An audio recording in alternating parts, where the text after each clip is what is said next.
What is up, everybody? It's the Fantasy Endgame. I'm Pierre. He's Chris. Here again on a Tuesday evening to help you. Well, what else? With fantasy football questions. Now, we do this on Tuesday specifically because that's the night that waivers run in a lot of leagues. And so you got your waiver wire questions, who to add, who to drop. You know, Chris already told you who you should and should not be panicking about, and also maybe who you should be trading for or trading away. So we're also going to answer trade questions. We'll try to prioritize those in terms of what needs to happen tonight, right? Those waiver wire pickups, and then also looking for those trade questions. But you know that we do get a lot of questions. So if you do use the super chat feature, that guarantees that your question does get answered, and we will answer those first and in order that they are received. So that's definitely a good way to make sure that you get your answer that you're dying for. And if you want every question you could possibly imagine answered in a small group setting, well, you can become a Patreon. We do have a weekly Sunday morning start, sit / trade pickup, trade, everything advice show for our patrons. It's patreon.com / fantasy football endgame, or you can just click that link down below. It's actually easier. And then also we have a Discord, which is completely free. A lot of discussion going in there, and we have a ton of different channels for everything you can imagine, even some stuff that's not fantasy football related. So you can join that at any time. Link is also down below. All right. Now, before we get going, the last thing is give us a like if you haven't already. Hit that subscribe button. We appreciate that. Definitely. All right, Chris. In a no upset this week, our first super chat is Tyler Foley, our man. What's up, Tyler? Thank you, Tyler. And there's nothing wrong with taking victory laps this early. Undefeated with 2 leagues. That's pretty good. That's pretty good. I have 7 teams. I'm not undefeated in any. Thankfully, I'm 3-2 or better in all my leagues, but no undefeated teams for me. So, I do feel like we have to talk real quick about the Monday night game that just happened, which is pretty good. It was pretty good if you had Kelsey, especially, and then pretty crazy at the end. Maybe not so good if you have Devontae Adams, considering you now be out in with maybe 2 weeks. I don't know. So there was one league, and it's our Endgame King League, like our high-end, community league. Yeah. And I think I was down like 50 points, but I still had Travis Kelsey, Devontae Adams, and Derek Carr. Oh, so I you wanted won winning pretty easily, so I was pretty happy with that. Real quick, that note about that thing on Kelsey, that was such a crazy game. And I know we want to get to the questions. We have a lot of questions, but don't worry, guys. We'll be going for a while tonight. But I just want to mention this real quick because I thought this was like almost unbelievable. So the fewest yards a non-running back, so a tight end or wide receiver, had ever had with 4 touchdowns in the history, or at least since like they started tracking these stats since like the 1950s, was Marvin Jones with 93 yards. Okay, that was the previous low. Travis Kelsey had 25 yards last night. He didn't just break the record, he like destroyed it. That was the craziest, most ridiculous. Like, we think Gabe Davis's games are ridiculous. That Travis Kelsey 4 touchdown game last night was absurd. 25 yards and 4 touchdowns. Crazy.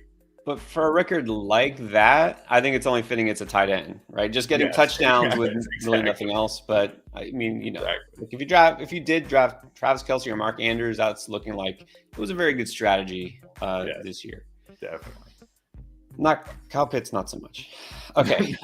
Before we get to the rest of the super chats, we got to get some quick shout outs here. Lord Collins don't just hit the like, smash the like. I think I agree with that. And then Roberto, always with us. What's up, Roberto? Dude. What is up, Roberto? I know he's got some trades in the works. He's got like 8 different trades he's going to ask about. All right. Noah wants to know, would you trade Gallup and Lockett for Chase? I'm doing this. I think Gallup, maybe Gallup will be something, maybe not. Lockett, you're selling it. Lockett's the highest point you could possibly be trading Lockett right now. I still believe in Jamar Chase. Like, I'm not giving up on Jamar Chase, 5 weeks through his second season. So I'm definitely doing this. I'm taking Chase. Yeah, and look, so I've said, and I'm going to give Geno his due. Buying into Geno, it's not a fluky thing anymore. But, Tyler Lockett, even with Russ in his prime, he wasn't like a no doubt every week must start. He was still a kind of an up and down guy. He's a guy who depends on that deep ball. I mean, he'll be good. Don't get me wrong. But Will he be Jamar Chase good? I doubt it. Look, and I know Jamar Chase hasn't been great. I'm not worried about Chase like you just said. So I think Gallup is like that same guy, but with less upside than Lockett. So yeah, it's like a kind of like a poor man's Jamar Chase, I guess. All right, and then evening General. I don't know. Have you been visited by General Bacon so far? Wow. I don't know if he's a new. All right, shout out to the General. All right, Michael Fawcett, loyal chat member here. Okay, Conklin. Yeah, we did talk about him. On, of course, the tight end and quarterback start sit. I mean, Chris, you said it. Conklin, it's almost like you just forget what happened those first couple of weeks. You can drop Conklin now. He ran less routes than CJ Uzomah. With Zach Wilson back there barely throwing the ball, I mean, Garrett Wilson 4 targets, Corey Davis 4 targets, Elijah Moore 4. They're just barely throwing the ball. And look, Breece Hall is awesome. So he's going to, why wouldn't they, with Zach Wilson, just lean on Breece Hall? So, yeah, you can drop Conklin. He's not even startable anymore. I think if Pitts is back, you still got to go with him over Taysom Hill. I know, like Taysom Hill had a crazier Kelsey game than Kelsey, right? Like he literally didn't have any receiving yards.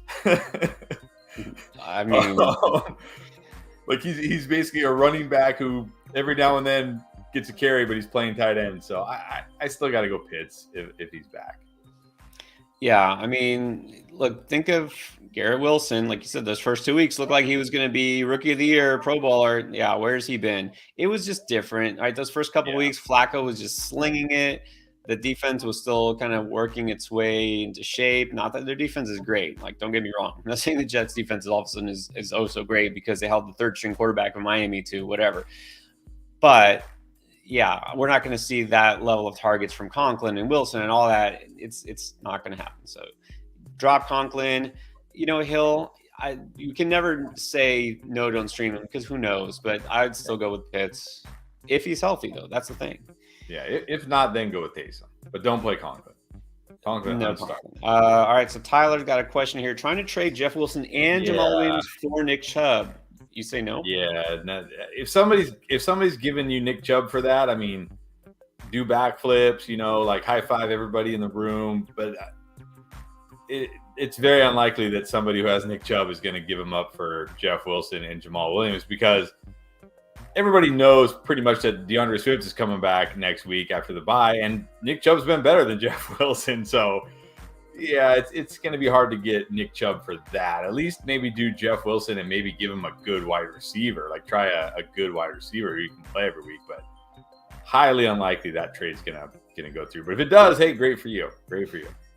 Well, at first you were shaking your head. I thought you were saying, no, don't do it. And I was like, are you kidding? This is a smash accept. Like, are you kidding, yeah. Nick Chubb? Because Jamal Williams, even if DeAndre Swift doesn't play, like, you don't have Williams this week, right? I don't think, like you said, maybe, I don't know who would do this, but if they do, yeah, I mean, I think maybe use this as a starting point and hope they don't get insulted. But yeah, the reason I was shaking my head is because he said he's trying to trade.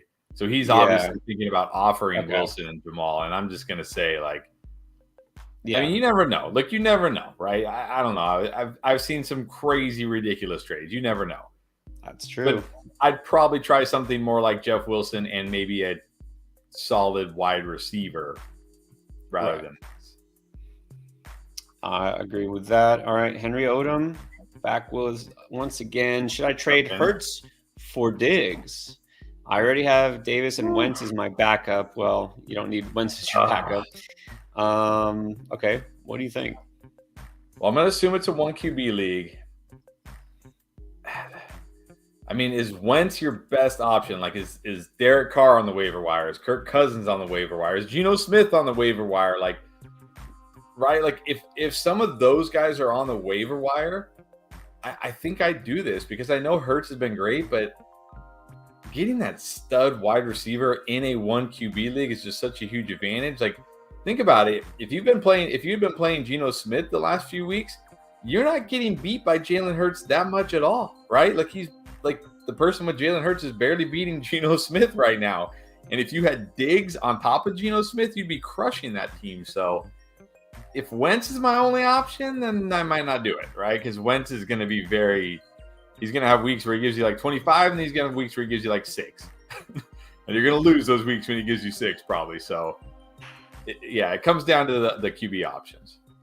I mean, look, it's possible after this week or the next that Wentz might be giving you 0 the rest of the year. They might just bench him. And then that sounds crazy, like a little dramatic, but you heard what Ron Rivera just said. The problem in this team is quarterback. I mean, he called him out. He, got on the bus, ran over Carson Wentz, backed it up over again.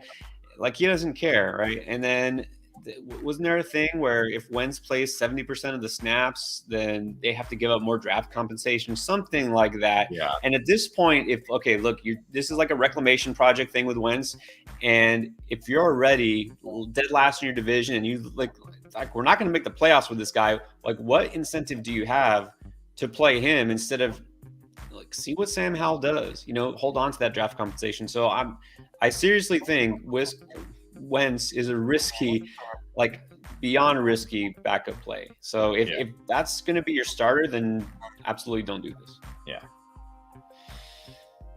All right. Kayla Haynes wants to know, would you trade? It looks like a big one. Josh Jacobs, Allen Robinson, and Pacheco for A.J. Brown, Etienne, and Hines.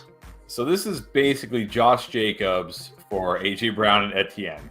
And I guess, and then you have a couple, like Hines and Pacheco are kind of like, I don't even know if Pacheco's a handcuff anymore because he got like no run last night and Jerick McKinnon got all the backup runs. So I don't even know. But this is basically Josh Jacobs for A.J. Brown and Etienne. And look, I know Josh Jacobs has been great. Josh Jacobs running like a guy who's not under contract next year and wants to get paid. He looks like that's what he looks like to me. Like, oh my, like this Josh Jacobs looks like a guy trying to earn a big contract, and good for him. But A.J. Brown, I still think is going to be a top 10 wide receiver. And look, I think Etienne is coming. I think the Etienne train is coming. It might not be this week. It might not be next week, but I think it's coming. So I'm taking the A.J. Brown Etienne side. I'm definitely taking the A.J. Brown Etienne side because, like you said, I mean, we say this with all honesty. Allen Robinson can be dropped. Yeah. Just for anyone at this point. It's pretty obvious he's not getting targeted. So he's almost a non-factor here. Pacheco, whatever. You don't have to hold him. Hines, whatever. And even Hines, I'd rather have Hines than Pacheco. I'd rather have Hines than Allen Robinson because at least he'll get some touches with JT out. So, yeah, I'd rather have A.J. Brown than Josh Jacobs. I'd rather have Etienne than any of those other guys. So definitely take this. And look, I'll just say Josh Jacobs, good for him because it's exactly right. I thought this year that he would just kind of fade away, but he's motivated, Yeah, he's definitely motivated because he's not getting paid next year unless he plays well. Actually, what surprised me too is like I never thought like Jacobs was trash or anything, but I did not think that Josh McDaniels as coach would just pick one guy and go with him as the bell cow. I did not see that coming. So yeah, it goes to show we never know. All right, Douglas Montero is asking Joe Mixon and Olave for Fournette and Mike Williams. All right, this is a tough one. That's close. This is close. Because I really like Olave, but I really like Mike Williams. So it comes down to Fournette and Mixon for me. And Mixon has been the highest volume getting and lowest efficiency making running back. I mean, but he looked better. He looked better last week. Yeah, the reason why there's two reasons why I'm kind of leaning the Mixon side. And number one is, so if you look at expected fantasy points, which is basically like based on like chances to score, like where they get the carries from, boxes, like all sorts of stuff factored into it. Mixon isn't just leading all running backs. He's destroying all running backs in expected. Like Mixon should be crushing fantasy football right now based on the usage he's getting. Now, the downside is he's been terrible. Maybe he's just terrible. Maybe he's just bad. Maybe he's at the he is over the touch threshold where we start to have to worry about these guys, these running backs, where they start to lose it. Like Ezekiel Elliott? Anybody? But anyways, he's not that high on the touch threshold, but he's up there. He's one of the higher guys. So there is that concern, like, well, maybe he's dust. Maybe all these touches have caught up to him and he just doesn't have that burst and doesn't have that explosiveness anymore. But I still have worries about Fournette in the sense that we've seen 2 weeks in a row. I know Fournette has had great games 2 weeks in a row, but Rachaad White's snap count has gone up 2 weeks in a row, and he's already at 40%.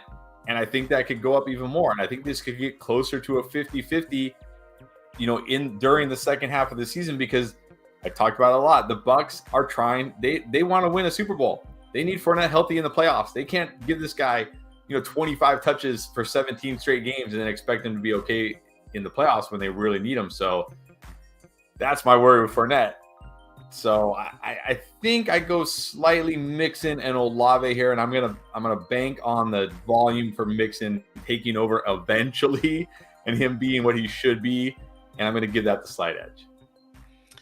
Yeah, this is very close, and like you said, I feel like Mixon and Fournette are very similar in a lot of ways, like you mentioned, but I kind of feel like Mixon's a little bit safer because he's really not going to cede work to anybody. He's getting more, usually getting more passing work, not like Fournette last week caught like 10 passes, whatever.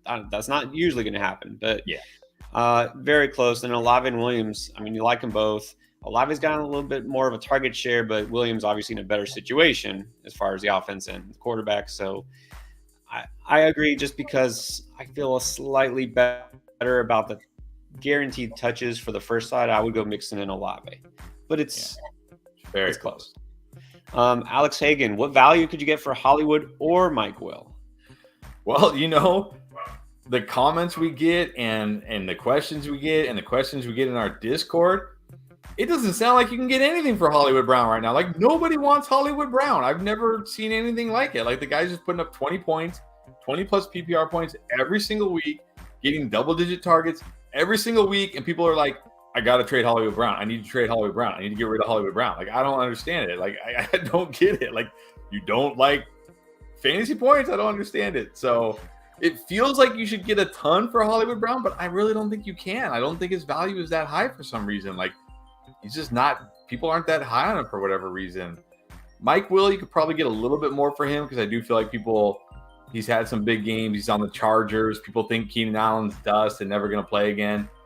So I feel like Mike Williams' value is still relatively high, but I feel like Hollywood's value just isn't as high as it should be, not even close. Well, I think a lot of people are just worried that Deandre Hopkins is going to come back and, he's going to get 10 targets a game, and Hollywood's just going to be this guy to throw to once in a while. And that's just not going to happen. It's not. If anything, all that means when Hopkins comes back, him and Brown, they kind of will be similar, I would think, as far as targets go.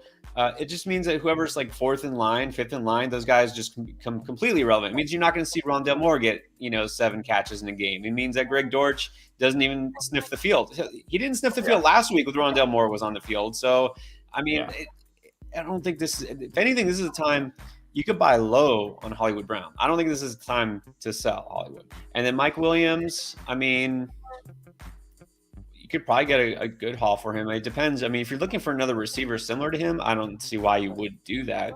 Yeah. I don't know if you get a high-end running back in return for him. Yeah, I mean, I don't think you're going to get like Dameon Pierce. I don't think you're going to get Breece Hall.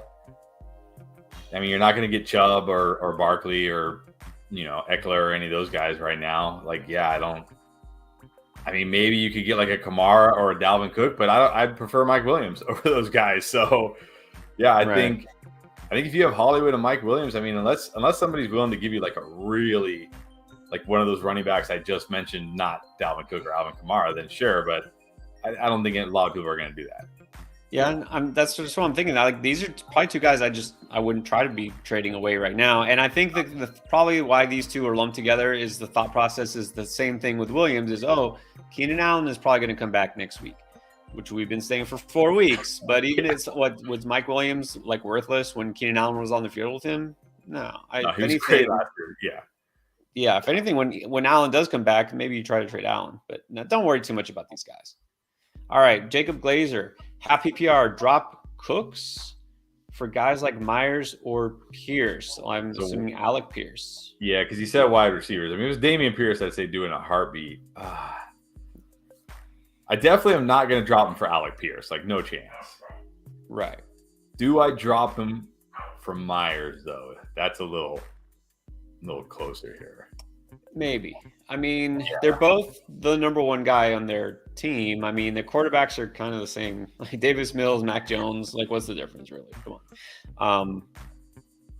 I think you could for Myers, but I wouldn't for Pierce. Definitely not for Pierce. Maybe for Myers, but I would just because my worry, like the worry when you drop a guy like Cooks, is somebody's else is going to pick him up. Like almost certainly somebody's going to pick him up, unless you're in like a super shallow, 8-team league or something. But almost certainly in like any competitive 12-team league, Cooks is going to get instantly picked up. And if Cooks turns it on and starts having huge games, you're going to be filled with regret. So there's nobody else you could drop for Myers. Like you don't have a handcuff running back on your bench or something that you could drop for Jacoby Myers. Like you have a hard time dropping a guy like Cooks. Yeah, and I'll say too, like if you have 2 defenses or 2 kickers or a third quarterback, you don't need to just drop. Drop. Don't know, but just saying, you don't. I know people are like asking about Carlson because I guess he's on a bye this week, and they're like, "Who do I drop?" Because Carlson's on a bye, and I'm like, Carlson. Drop Carlson. Just a kicker, no personal attachments. Like maybe Justin Tucker, I get it, but even so. All right, Michael Fawcett once again with Derrick Henry on a bye. You go Mostert or Etienne? Interesting. I definitely go Mostert this week. He's got a great matchup. He's got those locked in guaranteed touches.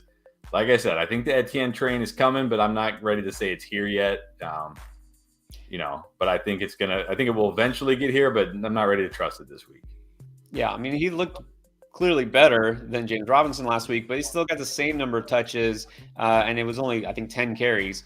Mostert got all the touches, all of them. He owns the backfield now. All right, so yeah, Etienne is still in kind of I'm not trusting the Doug Peterson backfield anytime soon. All right, David Thong. Tyreek, Ayuk over Deontay Johnson, starting Njoku, flexing Hertz. What do you think? Devontae Adams is on bye, which explains why you're flexing a tight end. So would you bench Deontay for all those guys?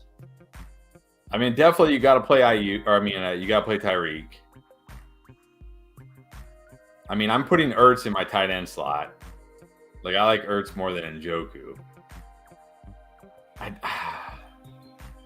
Do I like Njoku more than Deontay or Ayuk this week, though? That's the question. I don't know if I can go that far. I think I still go Deontay. I mean, he did get 13 targets last week. Now, granted, there are 13 targets from Kenny Pickett, so, he only caught like 5 of them. But there were a couple, like he almost had a touchdown, right? He almost made a great catch in the end zone for a touchdown, and another one on the sideline. Like, I can't put Njoku in over Deontay. Even though I am low on Deontay this week, I can't flex Njoku over Deontay. I think I'm going Tyreek, Ertz is my tight end, and Deontay is my flex. That sounds reasonable. Look, Njoku's been good, but, there's good, just period. There's good for a tight end. Like, he's been good for a tight end.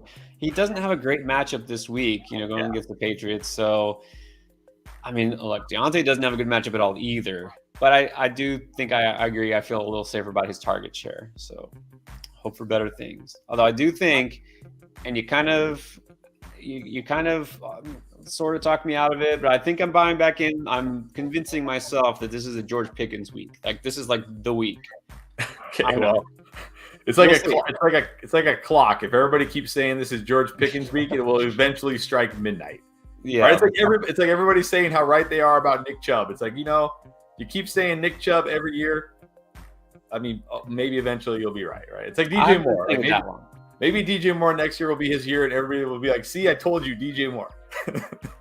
Yeah, I'm glad you talked me out of that one. All right, would you trade Jamar Chase and Robinson, speaking of, for Jonathan Taylor and the Ravens defense? I mean, the Ravens defense, like, have they even been good? I don't even know. I was gonna say, why? That's like a hit to your team. That's like a negative. I mean, it's like taking fat ballers away. Okay, so let's just say, would you trade Chase Robinson for JT? It's fine. You could just drop. Yeah, you could just drop the Ravens D and pick up a different one if you want. This one's tough, and it comes down to, do you believe in JT or Chase more? I guess.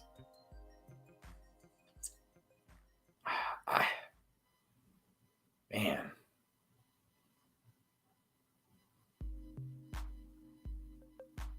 This is really I think I might go JT, honestly.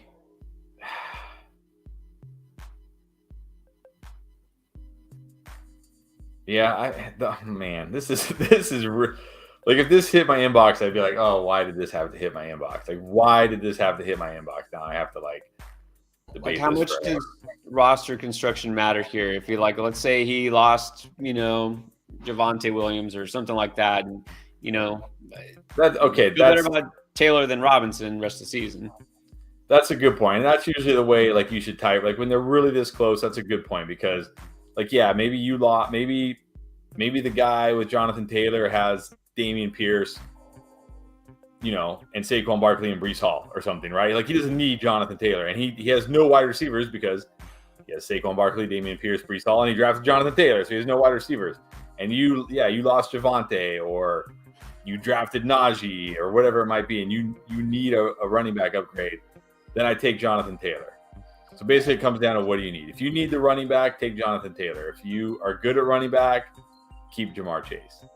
There, I'm gonna take the easy way out on that one. There you go. So in short, the answer is it depends. Yeah. All right. Tyler wants to know, how about Jeff Wilson and Hopkins for Chubb? Maybe next week, maybe week 8. If Hopkins has a really good week 7, maybe you can get this done in week 8. But right now it's going to be tough because the guy getting Hopkins knows he can't use Hopkins this week. So unless the guy really believes in Hopkins and Jeff Wilson and is like, well, it's fine, I can wait 1 week for Hopkins. But I mean, again, I think you're going to have to give him a wide receiver that he can play this week. Think more like Michael Pittman, Cortland Sutton, Devonta Smith, guys like that, like guys who have been good, like that, because Nick Chubb is the RB2 right now. Like you're going to have to give up something for Nick Chubb. It's going to be hard to just pry Chubb off anybody at this point, just the way he's going. I mean, this is definitely buying at peak value. Yeah. So, I mean, you don't know. I guess that's definitely, I think, a better deal than the last one because at least I feel like they're getting a stud wide receiver. All right. Look, I always tell people you never know until you try. Send the offer. Worst case, they say no, and then try a different one. Try a better one, right? Try a better one. Just keep working on it. Yeah, I mean, don't send something completely insulting. Like the worst case is that they say no, they insult you, ridicule you on the leagues like message board, and then tell everybody else not to entertain trade offers from you. So don't get to that point. Yeah. All right, Ethan Gagnon, trade Kamara and Stevenson for Chase. Mm-hmm. I like this deal. I'd probably like it better next week because I would love to play Kamara and Stevenson this week and get the easy W because I think they're both going to have nice weeks this week. I think Stevenson should have a huge game against Cleveland, and I think Kamara will have a nice game. But the risk here is what if Chase goes off this week, then you can't trade for Chase anymore, right? Then it's nope, nobody's trading Chase anymore. So I think this is a good trade because I think you're selling high on Kamara. Like you're selling super high on Stevenson because, yes, I think Stevenson will be great for the 2 or 3 weeks or however long Harris is out for, but eventually Harris will be back. He will be back.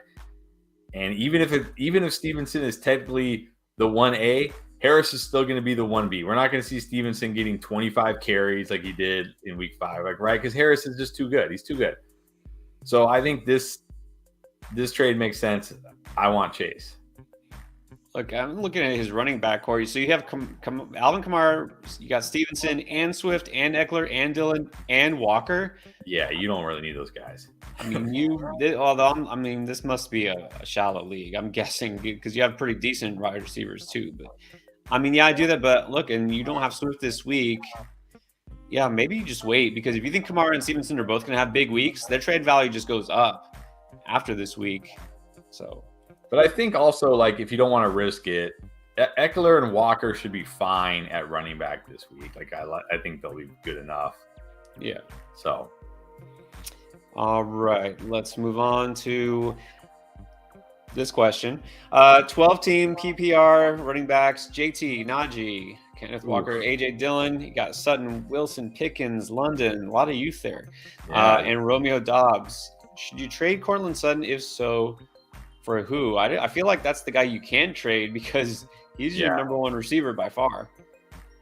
I mean, okay, so you're 2 and 3, so it's not panic. It's certainly not panic time at all for you. 2 and 3 is fine. Obviously, Najee is panic time, but you got Walker, so that's good. He can be a solid every week RB2 at least. Hopefully, JT will be back this week. If not, I mean, it doesn't sound like it's anything serious. So probably worst case, he's back week 7. So I think you're okay there. Yeah, I would not trade Sutton because now who are you going to roll out a wide receiver? You're like Garrett Wilson, George Pickens, and Drake London. Like, oh man, that would make me panic. Rolling out those wide receivers every week would make me panic. So no, I would not be trading Sutton. If anything, maybe like try to trade AJ Dillon and George Pickens, who has some steam right now, and try to get a better wide receiver too. Like you're not going to get a stud wide receiver, but maybe you can go out and get a Michael Pittman right now. Maybe you can go out and get, who's somebody, a Jalen Waddle, somebody like that. I don't know if you've seen the buy low wide receiver video, but maybe go get somebody like that. Trade Dillon, trade Pickens, upgrade that wide receiver 2 spot. Yeah, if anything, your running backs are fine. I know Najee's been obviously a massive letdown, but now you got Walker all of a sudden. Looks like you could roll with almost every week. And Dillon, solid enough you can plug in there. JT, I think will come back. And of course, you're not going to trade him. Yeah, wide receivers where you really need help because this is good for Dynasty. But if this is a redraft team, I mean, you can't start Garrett Wilson each week. You thought you could go with London each week, but maybe not. And then Dobbs, he shouldn't be a starter, maybe a streamer. So yeah, I would do exactly like that. Package one of those running backs who isn't JT with one of those young receivers and try to upgrade at receiver. Big Crit, frequent chatter. Crit? All right, Gabe Davis, what are your thoughts? I mean, I'm always going to say go ahead and sell high on a guy like Gabe Davis if you can, but you have to sell high, which means you've got to be getting either an upgrade at wide receiver or a really good running back in return. So, don't trade Gabriel Davis for like Alvin Kamara. Like, nah, I'd rather just have Gabriel Davis. Don't trade him for like David Montgomery. Even though I do like David Montgomery, he's like just a solid RB2. Like I like that's not really selling high to me. That's like selling fair. Right. So if you can sell him high, sell him high. Otherwise, hold. Look, it's the Chiefs this week. He should have another big week. So if you hold him one more week, he's likely going to go off again. His value will still be there. And I'm pretty big on Davis. Again, not that I thought he would be a top 10 receiver or anything. But I'm okay holding here. I don't think he's an absolute must sell high. There's some guys who are like, okay, that's not going to happen again. Just sell now. But to me, I think you're fine as long as you know what you're getting with Davis. Yeah. It's going to be sometimes that and sometimes not much. But yeah. And then thoughts on Taysom Hill. I'm assuming Taysom Hill. I assume Taysom. I don't know if it's Tyreek or Taysom, but I'm going to assume Taysom because everybody's crazy about it. Look, he is what he is, right? He is what he is. He's like a desperation tight end start. You're hoping he runs in a touchdown, and that's really it because he doesn't catch any passes. He does not play tight end. He plays running back, and maybe sometimes he throws a pass like out of the Wildcat or something, right? Like, so yeah, he's a desperation. Hope he runs in a touchdown tight end start if you need him, but he's not a guy I want to rely on week in and week out. I think if you really have no tight end, go with Taysom Hill. Is he better than guys like Irv Smith and Cole Kmet and Robert Tonyan and any other tight end in that division? Anybody else who's like that touchdown or bust type? Yeah, why not? Touchdown or bust? They all are. All right. Eat more children wants to know. Kamara, Akers, Henderson for Najee, Connor, and Michael Thomas. Oh boy. This feels like a lose-lose to me because you're not happy about any of the guys you're getting in this deal. Yeah, I think I'm gonna take the right side only because at least like Connor is usable. I still call me a sucker, but I still have faith in Najee down the stretch in the second half when that schedule lightens up. Like Kamara to me is just going to be like, I know he's coming off that huge game and everybody's like, he's back, but are we going to go one game and say he's back? Or are we going to look at like last year and the start of this year and say that's who he is? So I think I'm going to take the right side there. At least Connor is somewhat usable. Michael Thomas at least is usable. I still believe in Najee. Like Akers and Henderson, you can't even start them. Like you can't even start them. Like you're basically just getting Kamara on that side. That's all you're getting is Kamara because you cannot start Akers or Henderson. So yeah, like you said, I think it's like a lose-lose, but I'm going to take the like lesser of two evils, I guess, and take the right side, the Najee side. Yeah, I mean, look, I would say like Akers and Henderson, it's like one guy because you're just whoever's in that backfield in control, but it's really like no guy because nobody's doing anything. So it's basically, do you want Kamara for those three guys? I'd take the three guys, even though Kamara might want to be the best player in this deal. At least all those other three are usable. Yeah. But I don't like him. All right. Ronnie Santana. What is up? Another frequent member. Hey, I traded away Najee. Congrats. Judy Carr. For J.K. Dobbins, DJ Moore, and Dak. Oh, this is a Chris special. This is Chris. Look, let me just say that. Let me clarify. We don't have like favorite, least favorite players. Like, there's nothing personal. Like, he doesn't actually hate J.K. Dobbins or DJ Moore. He fantasy this year. All right. So most years, yes. Well, yeah. I mean, okay. So what do you think about this? It's like, yeah, you sold, you got rid of Najee and Judy, and that's great, but you got to return Dobbins and Moore. I don't think that's even an upgrade. Like, I don't think those are even upgrades, to be honest. Like, J.K. Dobbins played 40% of the snaps last week, which was less than the week before. Devin Duvernay, like, they didn't even have Justice Hill and Devin Duvernay getting carries. Kenyon Drake, I didn't even know he was active. Mike Davis was getting carries. Like, what? Like, it's obvious that he's not close to 100%. He's just not. And will he get there? Maybe. But he literally tore everything. Every ligament, his hamstring, like everything you could tear in an ACL, he had it. This is like the worst ACL injury you can have. So, and DJ Moore, like, there's no hope for DJ Moore this year unless he gets traded. I do probably still prefer Dak over Carr, but it's not like a significant upgrade. It's like maybe a slight upgrade. So, yeah, I don't know. This just feels like you kind of traded the same guys and got the same guys back. Yeah, I hate to say, but I mean, I personally would rather have Carr than Dak rest of the season.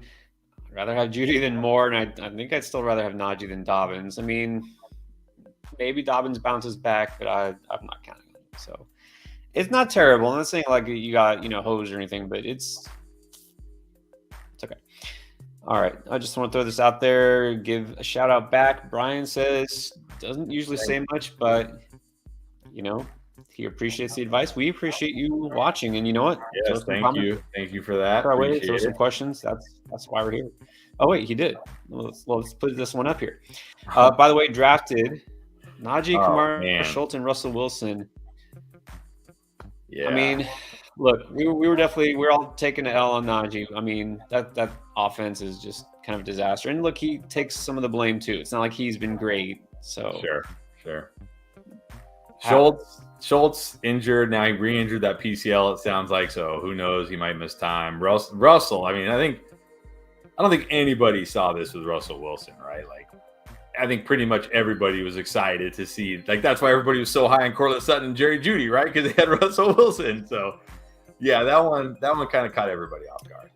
But don't give up, because say it again and again. You don't win through the draft. You have to be active on waivers and trade, and that's why we do this.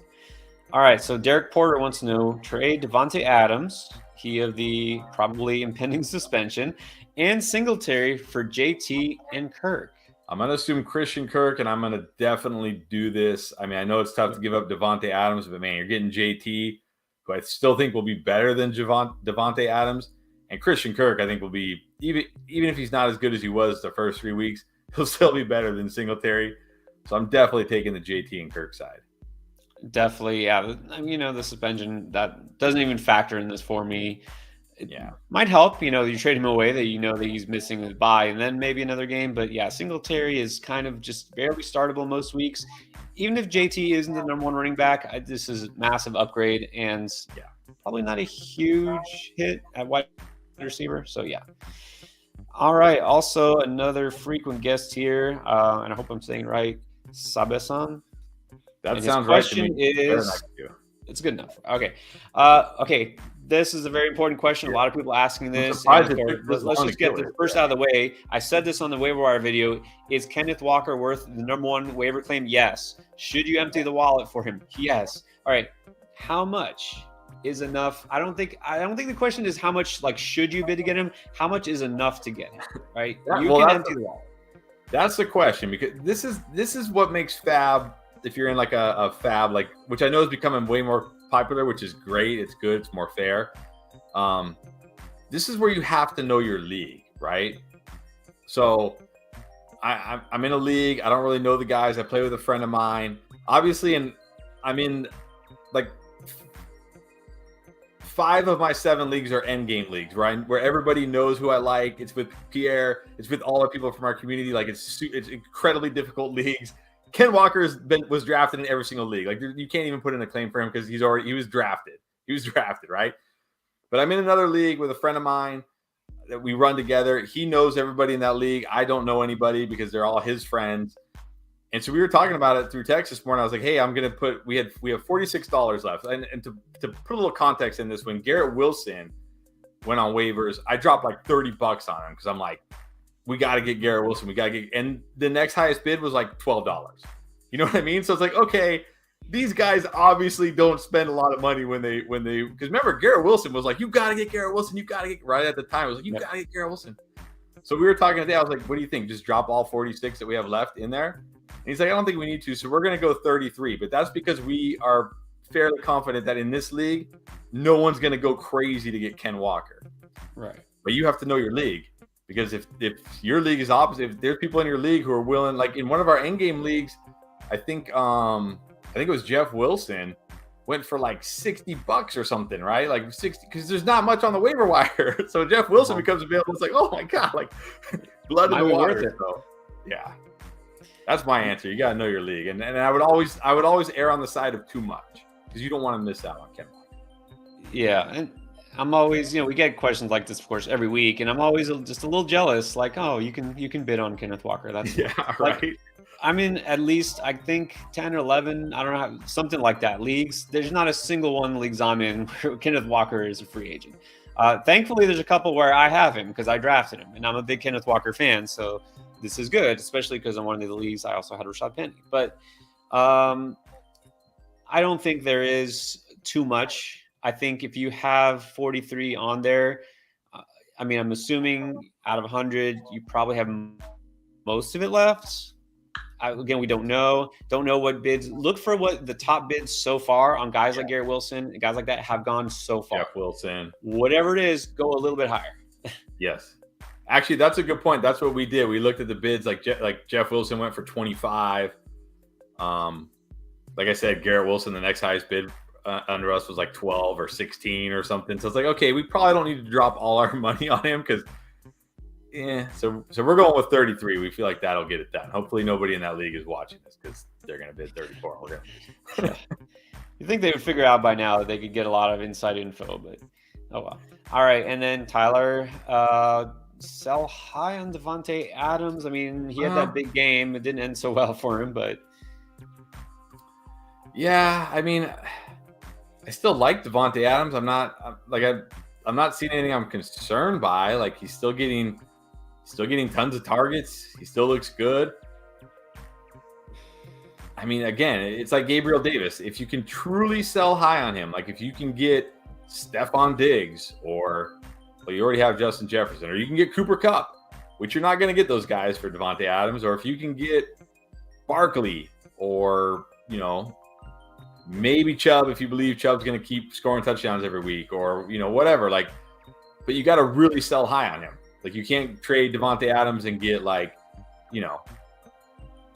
I said, like Alvin Kamara, Dalvin Cook, like that's not selling high. So yeah, if you can sell high on him and get a real upgrade, sure. But most time I'm just going to hold Davante Adams.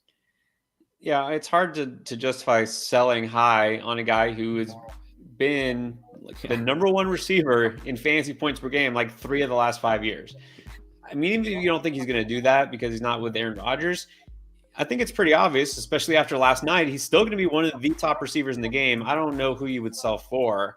Yeah. I don't even know if I would sell him for JT at this point because So I wouldn't. I would hold him. I'm big on Devontae Adams this year.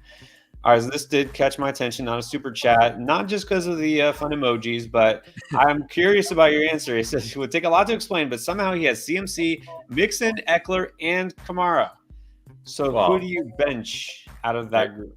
I easily bench Kamara. Like no problem. No problem. I'm benching Kamara. And in fact, last week. Yeah, no, I can't sit Eckler. I can't sit McCaffrey, and I still have to trust Mixon in that usage. That there's gonna, like, when a guy's getting the usage Mixon gets, eventually what happens is he has like one of those crazy, like 3 touchdown, 150-yard games. You know what I mean? Because it just all like the regression just hits all at once almost. So what I would be doing is trading Kamara. I'd be trading Kamara right now. Like, you don't need Kamara. You do not need Kamara. I would be trading Kamara right now, coming off that big game. People believe in Kamara again. That's what I would be doing. But if you're asking which 3 to start, I'm sitting Kamara.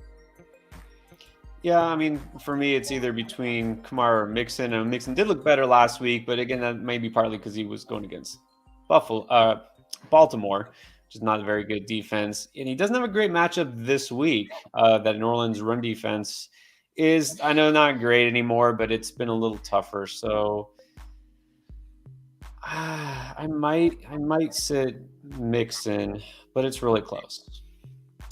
Okay, let's go to Stanley. Sent a question, and you sure did. It is up here. It is this one. All right, so Mike Evans, CeeDee Lamb, T. Higgins, Curtis Samuel, and Drake London needs 3 of those guys. Appreciate the compliment. Yes, thank you. Well, I think we can definitely scratch T. Higgins off. Not that we know he's not playing, but are you going to risk him over those guys? Did I miss something? Is he not playing? No, but I'm just saying, he played last week, but then he didn't play. Like, I mean, you're going to throw him out there and sit a guy like CeeDee Lamb and say, well, I hope T. Higgins makes it through this game. Well, he said I need 3, so he'd be the 3rd. Okay, well, Evans is a no doubt, right? Yeah, Evans and CD, no doubt they're in my lineup every week. T. Higgins, when healthy, is in my lineup every single week.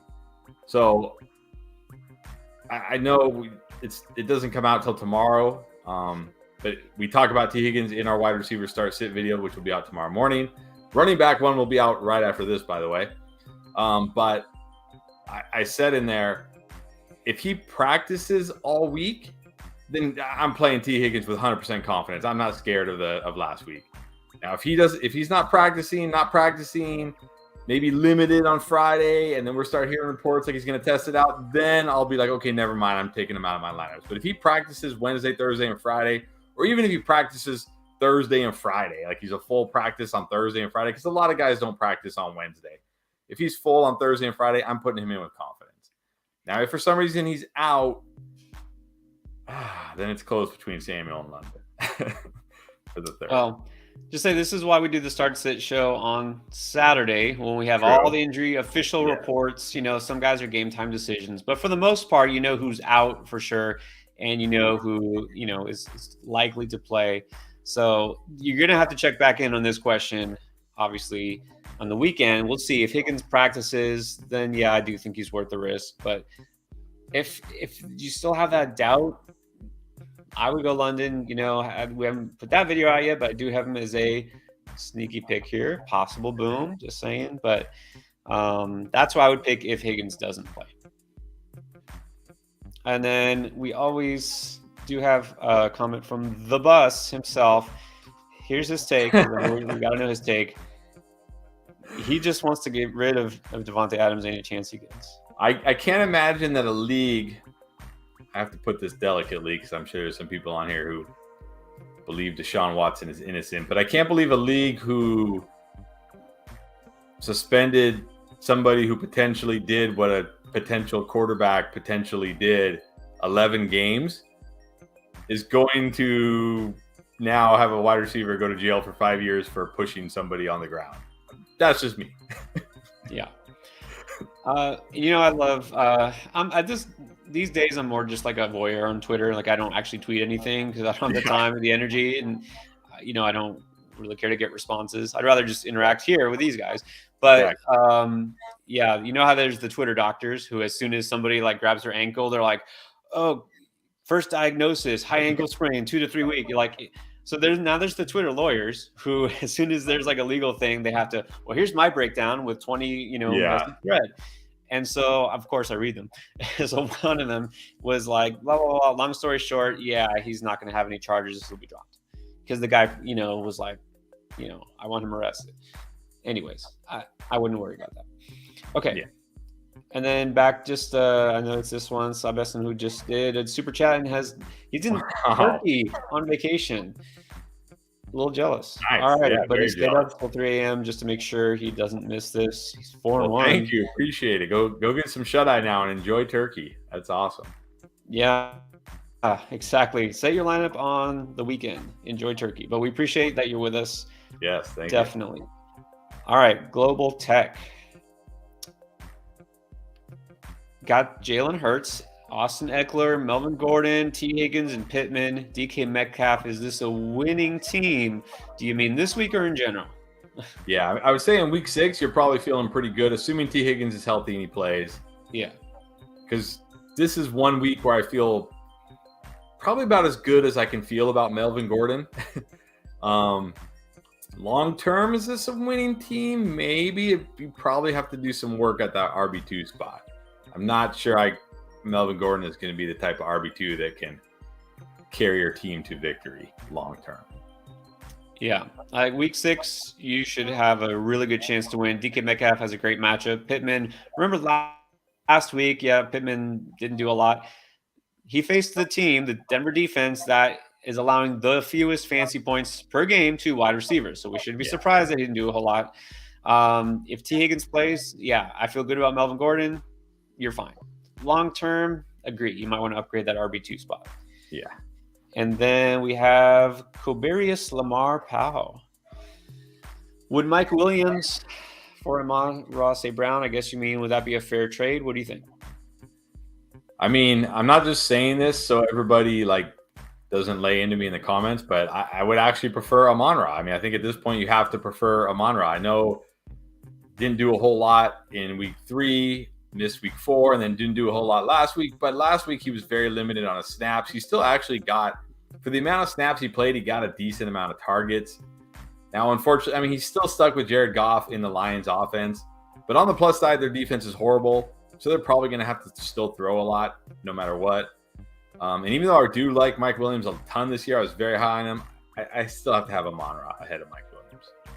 Yeah, we have to write last week off. He was obviously limited, and they're saying it was a high ankle sprain. I mean, that's not something you just come right back from. So I get it. He missed a week. He did nothing last week. He's going to miss another week to the bye, but that's a good thing that his bye comes now, so he should be healthy. I agree. I'll take Amon-Ra. Ross Wong wants to know, 12-team PPR traded Jacobs for Lamar. Interesting. Okay, so let's see what your team is now. I got Kamara, Damian Harris, Mitchell. I got some injuries there. Adams, Evans, Higgins, Devontae Smith, Reynolds, Pierce, Disley. Wanting to trade Evans for Walker and Higbee. Would you do that? Who's his tight end? I mean, worried about RB2? Yeah, you have to be worried because, you got 2 of them who are on the belt for multiple weeks. I think the problem here is you traded Jacobs for Lamar, and I'm not sure Jacobs is going to continue to just destroy, week in and week out like he's been doing. But he's obviously the workhorse, right? He's obviously the workhorse. And yeah, I know Lamar is great at quarterback, but again, in a 1 QB league, I just feel like I can somewhat make up that difference, off the waiver wire. And it's hard. You're not going to make up that difference with Eno Benjamin, to Jacobs, or Elijah Mitchell to Jacobs. And now you have to trade Mike Evans, who I really, really like this year, because you had a wide receiver core of Adams, Evans, and Higgins, and Devonta Smith, which is that's got to be one of the best wide receiver cores in your league, if not the best. And now you're going to have to trade Evans to get Walker and Higbee because you don't have a solid RB to go with Kamara. So I would have just preferred you not trade Jacobs for Lamar, but, what's done is done. I don't really want to trade Evans. I really don't want to trade Evans. I really do not. Would you trade Adams instead, even though now his Well, I don't even know if his trade value is lower. People don't care about what's going to happen next week, right? They just care about what happened yesterday. I mean, his trade value might be lower right now because people are like, "Oh my God, he's going to be suspended for a game," and for some reason, people can't look past like one game. Like they can't realize that not having Devontae Adams for 1 week in week 7 won't like derail their entire season. You know what I mean? Like this week right now is all that matters, and then you know what I mean. So, no, I would not want to trade Adams because I think Adams will still be great. Like I said, like this team. I don't know who your QB was, but this team with Jacobs, Kamara, Adams, Evans, Higgins, Devonta Smith. Yeah, your tight end is terrible, but oh well. I mean, to me, that team was like stacked. That team was really, really good. Now you might have to take a slight hit. I mean, hopefully Walker can be great.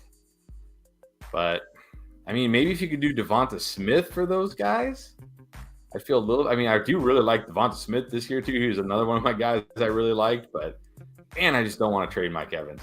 I still think he has top 5 upside this year. Yeah, I mean, look, I'll say, Ross, I think your thought process is good here because you're trying to upgrade at all positions. Your strength is clearly wide receiver. You're right. You should be worried about your RB2, and that's because of injuries. That's not your fault. I mean, you drafted good players. Obviously, you had Jacobs. I don't know who your quarterback was. Maybe, you had Russell Wilson or Matt Stafford or somebody who's just let you down. And so getting Lamar, I think that's great because you have now one of the elite quarterbacks. You're just going to have to find a way to get by. So really, if you do this deal, you're assuming Kenneth Walker is a no doubt every week RB2 at the very least. Like he's going to be a stud, which is very possible. It's just not guaranteed. Like with Evans, it's guaranteed he's going to be a stud receiver by the end of the year. He's going to get 1,000 yards. He's going to get 10 touchdowns. Like it's almost in the bag. Exactly. Right? And then obviously you need a tight end. So getting Higbee, that makes sense too. So I know I hate to trade Evans for him, but you won't really feel it because you got Adams, Higgins, and Smith. You're still solid. It's just, I mean, I would say, try instead of Evans, try Devontae Smith plus. I don't even think you don't need like a Pierce or like a. I don't even know if you need I don't even know if you need a plus there. I mean, maybe you could throw in like. I mean, it's too bad that Damian Harris is hurt. Maybe, I mean, I don't even know if you need I know Walker is now the guy in Seattle, but people can't already act like Kenneth Walker is a top 10 or top 15 running back when we haven't seen this guy start an NFL game yet. You know what I mean? Like you can't like people can't just be like, if you want Kenneth Walker, I need Mike Evans. Like that just seems like, no. I'm not doing that. I'm not doing that. Like, so I would try Smith. I mean, I guess if he'll only do Evans, I guess. But, man, I really don't want to do this deal. I really don't. I'd rather – because, again, like Pierre said, Mike Evans every single week is a no doubt in your lineup wide receiver with tons and tons of upside. This offense is just going to get better and better. Like we've seen it the last 2 weeks. They're getting better and better after the slow start, and they're going to continue to get better. They're going to get healthier. The line will get healthier, and you're going to really wish you had Mike Evans when he's, going off down the stretch. So maybe start with Devontae Smith and work from there. Who knows? You toss in Josh Reynolds, maybe they're like, all right, deal. Yeah. All right. So would you, Madwell wants to know, what do you think about trading for Devontae? I mean, yeah, of course, but what is it going to take? That's always the thing, right? It's always like people get these questions a lot. Like, I want to trade for, a wide receiver. Who should I try to trade for? Or I want to trade for this player. What should I give up? It's like, I don't know. I mean, because what I might want for Devontae Adams is not what the guy or girl in your league wants for Devontae Adams. Like I might be like, you got to give me the world, and they might be like, I don't even want Devontae Adams. Take him. You know what I mean? Like, I mean, probably not, but you know what I mean? Like everybody values players differently. Like, so the best thing to do, this is what I always recommend. If you're not sure, like if you don't have a good starting point, just reach out to the person. Send them a message through the app. Or if you know them, text them and say, hey, Devontae Adams on bye this week, might be suspended next week. I'm willing to take him on and not use him for a couple weeks. What would, if I was going to offer you something, what would you be looking for? And maybe they come back and say, I'm not trading Devontae Adams. All right. Save yourself some time. It doesn't matter. Yeah. Yeah.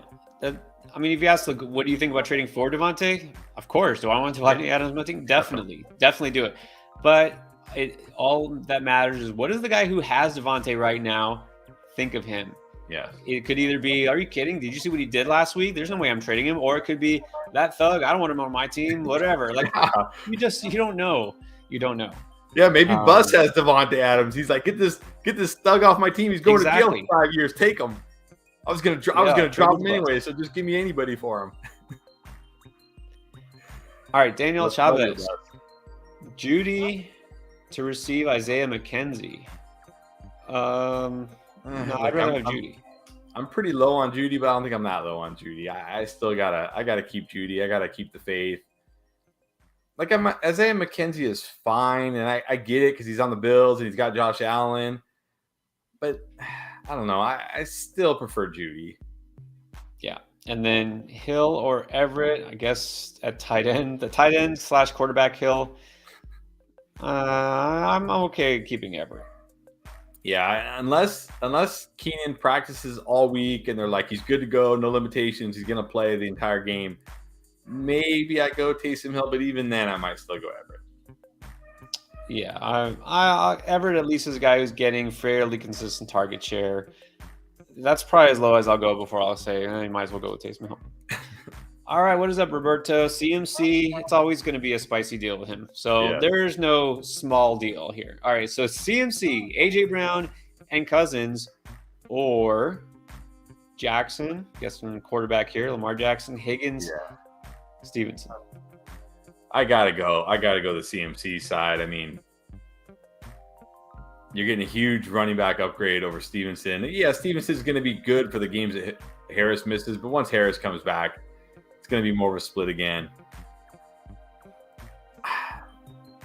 I mean, Higgins and AJB is close to me. I think they'll finish pretty close.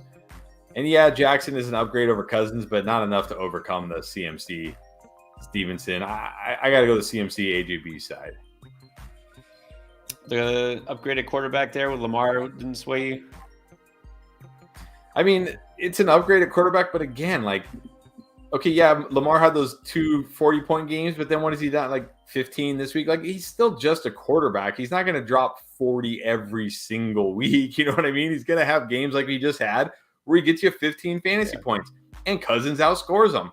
And you know what I mean? So it's like, that's why I never like trading like a Stephon Diggs for a Jalen Hertz, because it's like there's going to be, you know what I mean? Like it's hard to replace Stephon Diggs. Like there's not a lot of receivers like Stephon Diggs. And yeah, there's not a lot of quarterbacks like Jalen Hurts, but you can like play Cousins on the right week. You can play Geno on the right week. You can play Matt Ryan on the right week, and it's more easy to predict like which quarterbacks will have good games because you say, oh, they're playing the Lions. Right. You know what I mean? Or they're playing like whoever. Like, okay, they can have a good game this week. Where it's not as easy to just find a Stephon Diggs. And typically in a single quarterback league, it's easier to find a streamer who can put up points. You know what I mean? Unless everyone hoards quarterbacks, which does happen. But yeah, I'll agree. CMC, it's too hard to give them up. So Brandon Rasco wants to know, would you trade Jamar Chase and James Robinson? Wait, I feel like we had this already. Yeah, we already had this one. For Jonathan Taylor and Ravens D. Okay, but there's some elaboration here. All right, okay. So elaborate. I have Lamb, Pittman, Duvernay, Curtis Samuel, Pierce, Pollard, A.J. Dillon, outside of Chase and J-Rob. That's his roster. So you really only have Damian Pierce as a running back. And the JT owner is in last place, so obviously motivated to sell. I mean, you have James Robinson, but I'm getting really nervous about James Robinson going forward. Like, I think even if Etienne doesn't take over, I don't think it's going to be the James Robinson show. I think it's going to be at least like probably a split going forward. And I don't know if this offense can support a split. So Pierce is great. You've got Lamb, you've got Pittman, Duvernay, whatever. You got Samuel. Like you have okay wide. This actually didn't really sway it too much for me. I mean, probably JT, because having that stud running back is more important than the stud wide receiver. And I still think Lamb will be great. I still think Pittman will be very good. Samuel is fine. You can always, maybe Jacoby Myers is out there. There'll be other wide receivers that pop up that you can plug and play if you need to. So I'm taking the JT side for your team. Yeah, I do think you need running back help more than wide receiver help. And I think it's worth taking a chance on JT. Yeah. So I agree. I would do that. What is up? The return of Big Luscious 68. Not one more, not one less. I like the way he started this. Just made some questionable trades. I love that intro. He knows it was questionable, but he did it anyways. All right, Lenny and Olave for Mixon, Lockett, Kittle. I don't think that's too bad. Not too bad. Well, he just asked us. Didn't he just ask us about Lenny and Olave for Mixon and Lockett? Wasn't it something like that? No, it was Mixon. Somebody else asked, but it was Mixon and Mike Williams. Okay, I feel like it was very similar. I mean, I prefer Mike Williams significantly over Lockett. But I think that's true. Okay, and then he traded Jamar Chase and Michael Carter for T. Higgins and Dameon Pierce. I think that's a win. I think that's definitely a win. I don't think, Jamar Chase will still have some huge games, but I think week in and week out, T. Higgins will be just as good or better. And Michael Carter, just a handcuff now. You're getting Dameon Pierce, looks like the real deal, deal. So I think that one's definitely a win. The other one is close. Just because, like Mixon, Lenny close, I slightly prefer Mixon, but I definitely prefer Olave over Lockett. I just think Olave, especially when Jameis Winston comes back. That's the thing. He's been great with Andy Dalton. Wait till Jameis Winston comes back. You know what I mean? Like Andy Dalton throwing for like 180 yards and Olave's still putting up huge games. Like, but you're getting a decent tight end. So close. I mean, he's at least startable. He's startable. Yeah. I think you won. I mean, the first trade is close, but I think getting Kittle, if you had nothing at tight end, I think that you did fine there.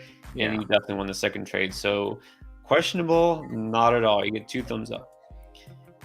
All right. This is a good time. So we've been on a little more than an hour just to hit the pause button and say, hit the like button. If you haven't already, hit subscribe. This would be a good time. Also, the notification bell lets you know every time we jump on live, which is now up to 4 times every week during the season. That's right. We go live streams 4 times a week. One of those is on Sunday morning just with the patrons. If you want to join, link down below, patreon.com/fantasyfootballendgame. And just as a reminder, we're still catching up here. We got a lot of questions. I know we've tried to go in depth on these, but we do need to catch up. We're about 30 minutes behind on our super chats, so we're going to keep it going. Guys, if you put a super chat, we will stay on until we answer all of them. All right. But first, just as I say that, let's do a couple non-super chats just because I want to throw these out there. Will Olave play week 6? Probably not. Obviously, it's too early to know, but I mean, it didn't look good, right? No, that looked like a bad concussion, and with Tua, and rightfully so. After the Tua thing, they're being way more cautious on these concussions right now. Like we saw with Teddy Bridgewater, right? Like very, very, very doubtful for week 6. And then, oh boy, I got to do it just to get the kicker some love. Defense kicker questions. I'll take this one. Don't worry, Chris. I got it. The kicker questions. You drop Matt Gay for Graham Gano. Sure, why not? That Rams offense looks pretty bad. So I would say you can do that, although there might be a better kicker out there than Gano. Saints D or Ravens D? I think it's got to be Saints D. The Saints have been bad. Their defense has been bad. But I don't ever think rest of the season with defenses. I think this is the one time where I do think this week only, what defense looks the best this week, and then I play them. Of course, that's on the waiver. I don't can't just take any defense I want, of course. So I don't know. Yeah, you can handle those. All right, Miles Hakeem, trade Fournette for Josh Jacobs. Wow, never thought we'd get this question. I don't think I can do it. I know Josh Jacobs has looked great and he's getting the work, but I still want the running back in the Tampa Bay offense, which I think will only get better. So I want Fournette. And generally speaking, running backs you want on good offenses, better teams. Tampa Bay is a better team than the Raiders. Let's just face it. All right. I mean, the Raiders' offense really hasn't been the problem. It's their defense, but still, I feel safer about Lenny. I'll go with Lenny. Yeah. Brooks Embry is back again. Big trade idea. We like All right. All right. 10 team, half PPR, 2 flex. Kamara, Swift, Olave, and Pittman. Jeez. Let this all sink in. Yeah. Kamara, Swift, Olave, Pittman for Jamar, Williams, Melvin Gordon. So is he saying like an overpay. So the Kamara / Swift, does that mean Kamara or Swift? I'm guessing. I hope so, because it's got to be 3 for 3. Yeah, well, Swift. I still don't do it. No, because I mean, I like Swift. I still like Swift more than Jamar, just because I think Swift is still going to be awesome, and having that like top 5 running back potentially is more valuable than the potential top 5 wide receiver of Jamar. Olave and Mike Williams, super close. But Pittman, way, way, way ahead of Melvin Gordon. Like, way ahead of Melvin Gordon. Like, yeah. No, like, that's a huge downgrade. Now, maybe if you did Kamara instead of Swift, but even still, like, the Melvin Gordon part's the part that kills it for me. Melvin Gordon, like, nah. Yeah, I wouldn't do this. Look, I think maybe you could swing a 2 for 2 if you do like Kamara and Olave and see if he'll give up Jamar and Mike Williams. Maybe not. Kamara and Pittman for Jamar and Mike Williams. If he does that, then yeah, I think you can come out okay there, because you just have to wait a week on Swift to come back, but then you're still okay at running back, I assume. But nah, you don't want to be trading for Melvin Gordon in a 10-team league, especially. No. All right, so Mark Cardarelli, opinions on Najee. We have many. Should I trade D-Hop for Najee? I mean, the only thing you say about Najee right now is hope it gets better, but that's never it's never where you want to hedge your bet. You don't want to be hedging your bet. What was it? Hope is not a winning strategy, right? You don't want to hope it gets better. I'll tell you one thing I was hoping for. I was hoping they would say this, and maybe we'll find out. Maybe he won't practice. I was really hoping maybe Tomlin would come out and say, you know what, that foot injury is way more serious than we let on, and then he hurt his ankle, and he's way more injured, and we're gonna shut him down for a couple weeks and let him get fully healthy and come back. Because then I feel like, okay, he's just been playing on a bad foot all year, and that's why he's been terrible. And it's like we can kind of relax a little bit and let him get healthy. But they haven't said anything like that, so you can't go by that. So that's just total wishful thinking. So I think right now, yeah, you just cross your fingers, and just like that meme or whatever, just hope it gets better. As for D-Hop for Najee, I sadly, if I can trade Najee for Hopkins right now, I think I'd do it. I can't believe I'm saying it, but I think I'd do it. That's the thing.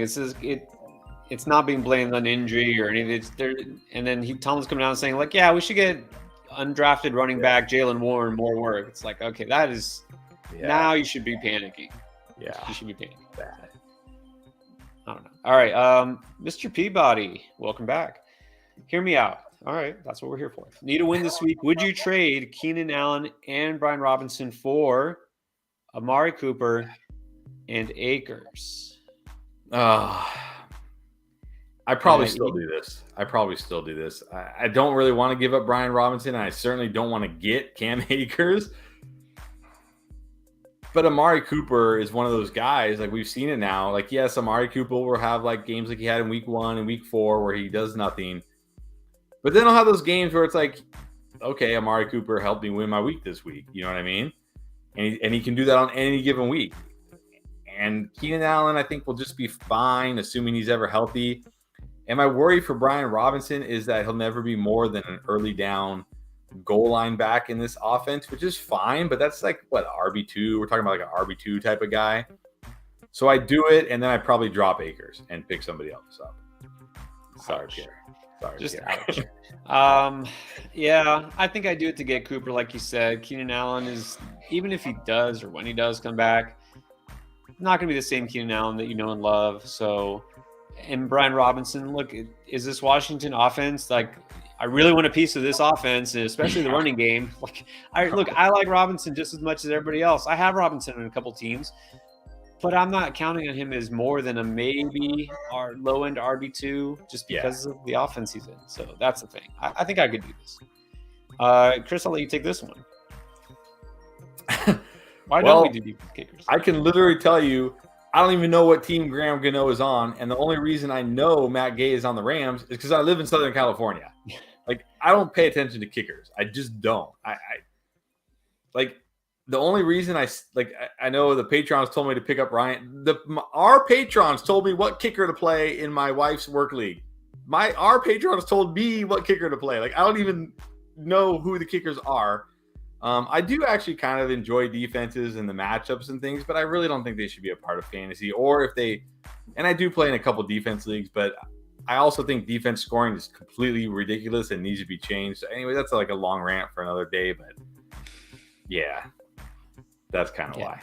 I know it's just too fluky. The bottom line is kicker scoring. Like, come on, it's not about talent or it's a lot of luck. And I know fantasy football, a lot of it just is luck, but still, it's just way too fluky. Yeah. All right. No more time on that. Big Luscious. All right. So here we go. Here's his new team. Let's rate this team. You got Kirk and Gino. Very well done. All right. Mixon, Ramondre, Damian Pierce, A.J. Dillon, Rashad White. You approve of that. Still has Pittman, Higgins, Lockett, Ayuk, Andrews, and Kittle. Interesting. Well, see, now this makes me not like that Kittle trade because you didn't need Kittle. You have Mark Andrews. You got the streaming QB heroes of 2022, so that's cool. You have a very good running back group. Very good running back group. I would say you have a good wide receiver group, not a great one. And you obviously have an awesome tight end, and then you have Kittle for some reason because you just made that trade. I'm gonna say an 8-5 just because the wide receiver group is a little, it's good but not great to me. And of course the quarterback's okay, sure, if Gino ends the season as a QB5 or QB6, then this team will probably win the championship. But is Gino going to end the season as a QB5? I mean, I don't know. We'll see, I guess. So 8-5. It's a good team. It's a very good team. Very good team. Yeah, I'm going to go more 8. Running backs are solid. Obviously, the wide receiver 3/4 is going to be a little boom bust. I mean, most are, but we're still waiting on Pittman. I mean, I know I'm not giving up on Pittman or anything, but no, he isn't, as of right now, he's not a top 10 receiver. So it's solid. Look, if Gino winds up being, like you said, a stud all year, I mean, maybe this goes up, but we'll see. All right, JP. Is it worth a number 1 waiver to drop Thielen for Jacoby Myers? I mean, assuming Kenneth Walker is on somebody's team and you can't get him, I think it is, because Jacoby Myers looks like, especially in PPR leagues, he looks like an every week start at wide receiver. You can just put him in your lineup and not even worry about it. So, Thielen's fine. Maybe, do you have anybody better you could drop for Thielen? I mean, for Myers, I wouldn't want to drop Thielen if I didn't have to, but I think Myers is worth the number 1 claim. Again, assuming Kenneth Walker's gone. Yeah, I have Myers as the number 1 wide receiver pickup this week. So again, of course, Walker is number 1, but I don't mind using it if there's really no running backs out there you feel are going to be worth it. And I do think Thielen is droppable. Keenan Fleming. All right, we got a 12-team 2-keeper league. All right, you got Wentz. Maybe not be keeping him. Hunt, JT, Diggs, Mike Williams, Knox, Garrett Wilson, Walker, Brissett. And on the bench, Pollard, Etienne, Corey Davis, Michael Gallup, Logan Thomas, 1 and 4. Okay, so what moves would we make here? Are your only quarterbacks are Wentz and Brissett? Yeah, that's going to be tough. This is the time if you're 1 and 4. Now I don't know how your keeper rules are. Every league's different. Some it's just a straight. You keep any 2 players you want. Some there's it's based on the round the players win. If it's just a keep anybody league, then yeah, you have to, because then you're probably going to be keeping JT and maybe Diggs. I'm guessing maybe Kenneth Walker, if he breaks out this year, maybe you'll keep him over Diggs. If he actually becomes a top 10 running back or something. But if not, or maybe even Etienne if he somehow breaks out. But if not, if it's based on the round you took them, this is the time when you're 1 and 4 and maybe you're not quite out of it yet, but you're getting close to that point.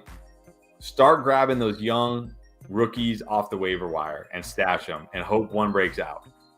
Because if it's a round thing, you'll get like let's say you did that last year with Elijah Moore. I know Elijah Moore has been terrible this year, so that's a bad example. Maybe you did that with Amon-Ra St. Brown last year, right? Like halfway through the season when he's on waivers, you grabbed him, put him on the end of your bench, and now this year you got to keep Amon-Ra and we're like round 14. Like that's an insurmountable advantage, right? That's like you're destroying your league with that advantage. So that's my recommendation in keeper leagues. If there's no round penalty and it's just a straight keeper, like just keep any two you want, then you can't really do that, and you have to more like try to make it work this year, which is going to be tough. And look, I know you're not a fan of trading for a quarterback, especially this. He said two keeper, didn't say it was super flex, and I'm assuming it's not. Yeah. I think you have to upgrade a quarterback. Brissett's not startable, and Wentz, honestly, might not be starting in a couple of weeks. I know you got to use some big yards a couple of times, but I think that's probably part of the reason you lost. You need a better quarterback. It doesn't have to be Lamar Jackson. It doesn't have to be Jalen Hertz. Just get somebody who's better. I think you have to do that right now. And maybe see if you get some trade value out of guys who other people in your league still think might be stud keepers, like an Etienne or a Garrett Wilson, while they still have some value. So True. Got to do something. All right, Global Tech, back for more. So he's got I feel like this is the same question. We did this one. It's a winning team in week 6. It might need a little work long term. Yeah, you're good this week, but Melvin Gordon is your RB2. Not great, Bob. All right, Miles Hakeem, also with another super chat. We appreciate that. Is Jacobs, Thielen, Conklin for Jonathan Taylor a bad trade? This actually might get it done right now because Jacobs has been so good the last 2 weeks. Although he is on bye this week, which could hurt because if the Jonathan Taylor team needs a win, Jacobs is not going to help them get a win this week. But Jacobs has been so good the last 2 weeks. I could see Jonathan Taylor. I could see somebody training Jonathan Taylor straight up for Josh Jacobs right now because Josh Jacobs has been that good. And he's been because people are really worried about Jonathan Taylor. They're worried about the Colts. They're worried about the offensive line. Like they're worried about all this stuff. So I don't think it's a bad trade. I mean, I still believe Jonathan Taylor will be better than Josh Jacobs. Yeah, I agree with that. Look, this is the time to try that trade out because Conklin has been good. You know, we're kind of out on him rest of the season, but as far as everyone else knows, he just had a down week. Thielen still has some name value. You know, he's been okay lately. So, no, I mean, I would say I wouldn't take those guys for Jonathan Taylor, but if you're getting Jonathan Taylor, I think it's a good trade. Yeah. Joe, what is up? I assume we'll see you on Saturday, Sunday too, but he wants to know, is B-Rob a good flex this week? Well, I guess I'll spoil it with the running back video that's about to drop when this is done, but I have him as I think I call him a desperation flex, meaning because it is such a good matchup against the Bears, right? Like it's such a good matchup, but we still don't know how many snaps he's going to play. We still don't know how many carries he's going to get. We have to remember, this is still a guy who took 2 bullets to the leg. Like you know what I mean? He's still working his way back, still a rookie. So I can't say he's a good flex this week, but like if your other options are, you know, Mike Boone or I don't know. Who can I think even deeper than that? Who's somebody deeper than that? Like Darrell Henderson? You know what I mean? If those are your other options, then I'll probably go, you know, then yes, I would start Brian Robbins.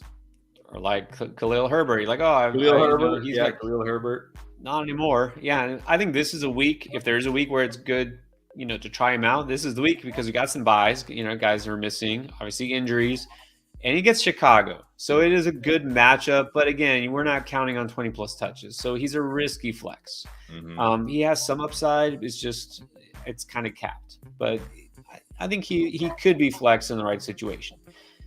Jay Eggs, we had this question at the very top of the show. I've seen this so much in our Discord, and so many people say, why are you trying to trade? Oh, because DeAndre Hopkins is coming back. Like, Look, let me just also to tell you, because before I got to this, not too far above this, there was a regular chat, and somebody said something like, "I have to sell Hollywood." And that's exactly what I said. Have to sell Hollywood. Like you don't have to. And like you said earlier, you know who's gonna get hurt by DeAndre Hopkins coming back? AJ Green, who actually like got some run last week. Rondale Moore, who's getting run right now. Well, Greg Dortch already is out of the picture. Like those are the guys that are gonna hit. Here's my take on Hollywood with DeAndre Hopkins. This is not prime 15 target DeAndre Hopkins. He wasn't even that guy last year without Hollywood, right? They had Dusty AJ Green, they had Rondale Moore who can't do anything, and he still wasn't that guy. He's not going to be that guy this year. What he is now at this point of his career, he's the guy like, okay, it's 3rd and 7, it's 3rd and 8, we got to move the sticks. He gets open, you get him the ball, you know he's going to catch it, you're going to move the sticks. Well, guess what? That's good because this offense gets better because they don't have anybody like that right now. They don't have that guy right now. Also, he's going to allow Marquise Brown to move into the slot more because that's where Marquise Brown is better. Right now, Marquise Brown is having to play a lot on the outside. Like Rondale Moore is getting all the slot snaps right now because they don't have anybody on the outside except AJ Green, and he's dust. So that's going to be good for Marquise Brown. So the offense is going to get better. They're going to move the ball more. They're going to keep drives alive longer, and Marquise Brown is going to get to play where he's better out of the slot. So to me, DeAndre Hopkins helps Marquise Brown. I keep saying it. He helps Marquise Brown. It's not like suddenly Marquise Brown isn't going to get any targets and they're all going to go to Hopkins. Like you said earlier, Pierre, Rondale Moore's targets, AJ Green's targets, maybe even some of Zach Ertz's targets will go to Hopkins. Brown will still be fine. And actually, that is the guy I might kind of worry about. He'll still be startable most weeks, but Zach Ertz will probably see fewer targets.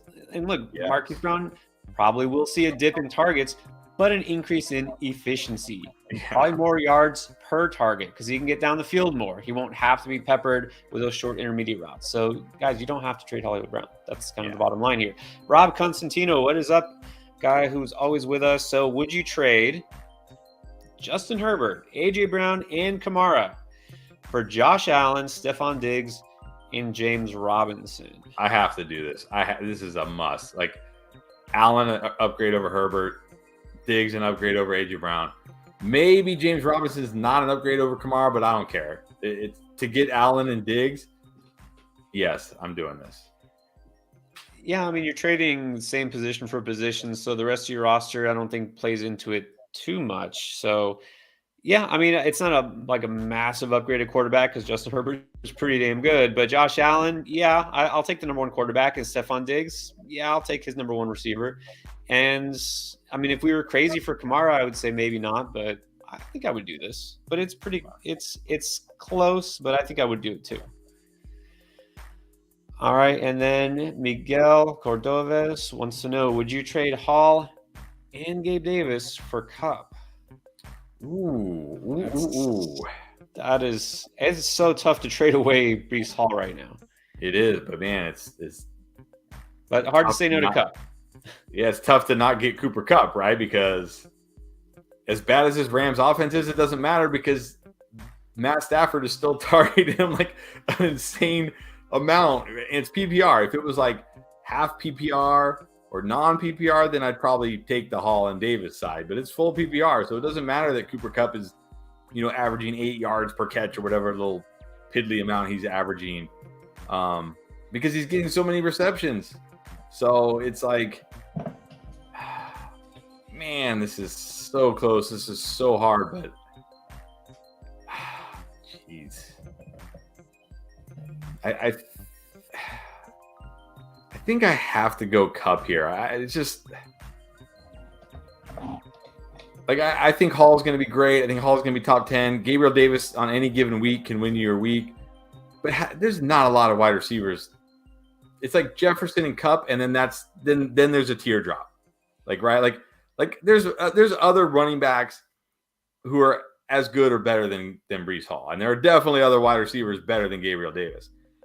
Justin Jefferson might be the only receiver better than Cooper Kupp in PPR, and there's not really anybody like right on Cooper Kupp's tail. It's like those two guys are head and shoulders above the rest. So I think I got to take Kupp.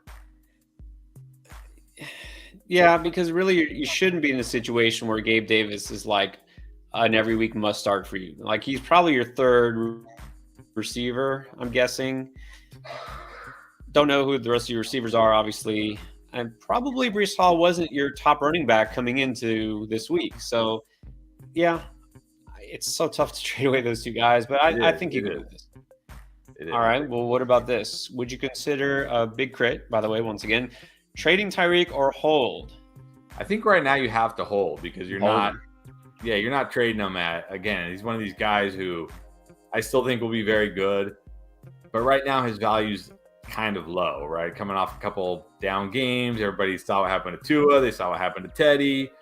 Like his value's not very high right now, or at least not as high as it was, say, like in week 3 or week 4. So I'm holding Tyreek right now, unless somebody again gives me just an incredible offer. Because again, you'd be kind of selling low, and pretty sure Teddy's going to be back this week because he wasn't really concussed, and then. I mean, who knows with Tua, but eventually he'll be back. So, yeah, I just hold right now. And then Big Luscious, once again, if Commissioner – oh, yeah, that's right. He's the one who had that trade veto, that ridiculous trade veto last week, which, look, just get out of that league next year. But anyways, Pittman for Hollywood, another Hollywood question. I was super high on both these guys this year, but right now I definitely have to give the edge to Hollywood. Getting the way bigger target share. I mean, for as bad as Kyler Murray has been this year, he's still significantly better than Matt Ryan at this point of their careers.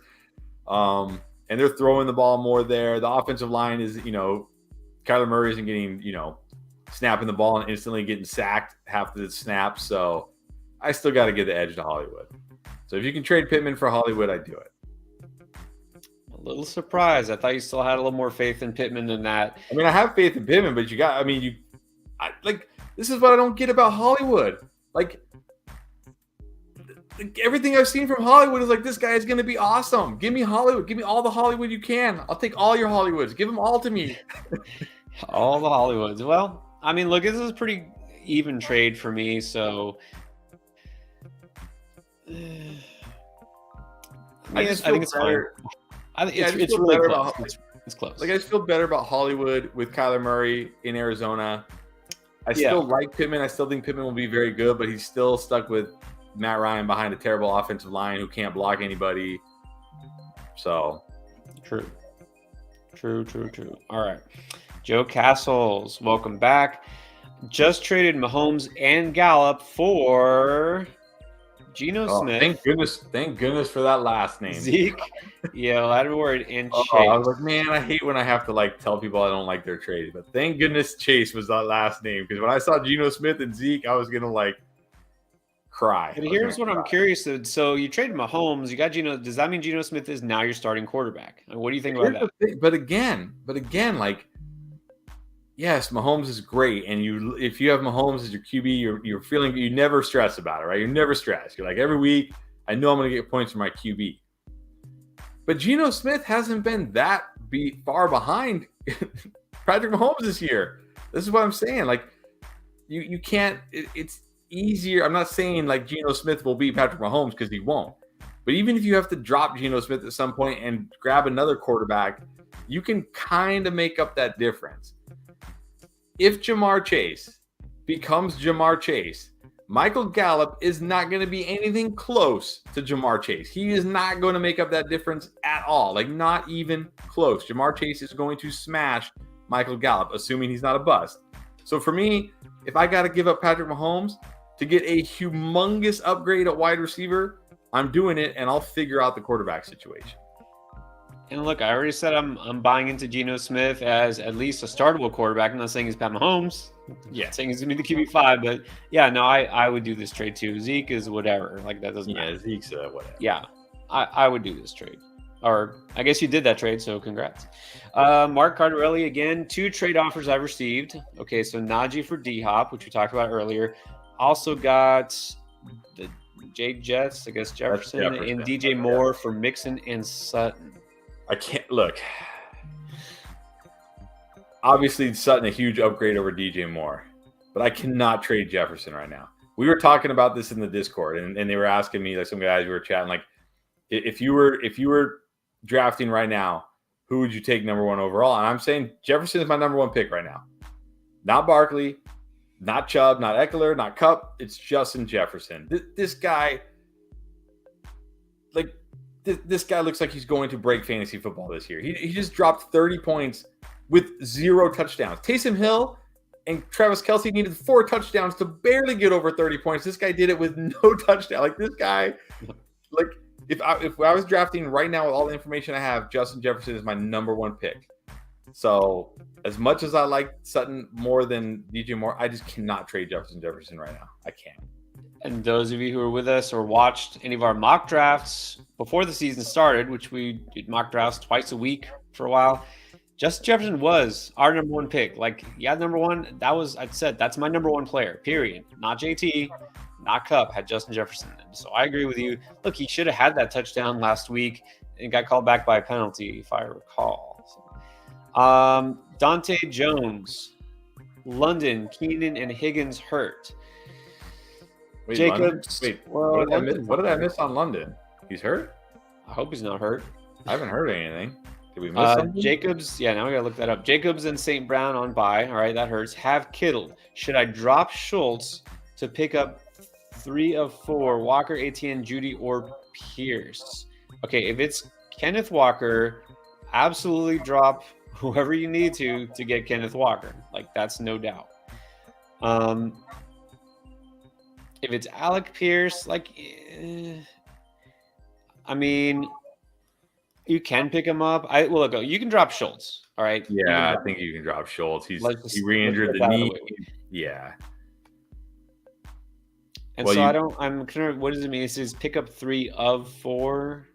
I mean, I think Walker and Etienne are must-adds right now. I mean, Walker's an absolute. You have to add Walker. Yeah, Walker, drop whoever.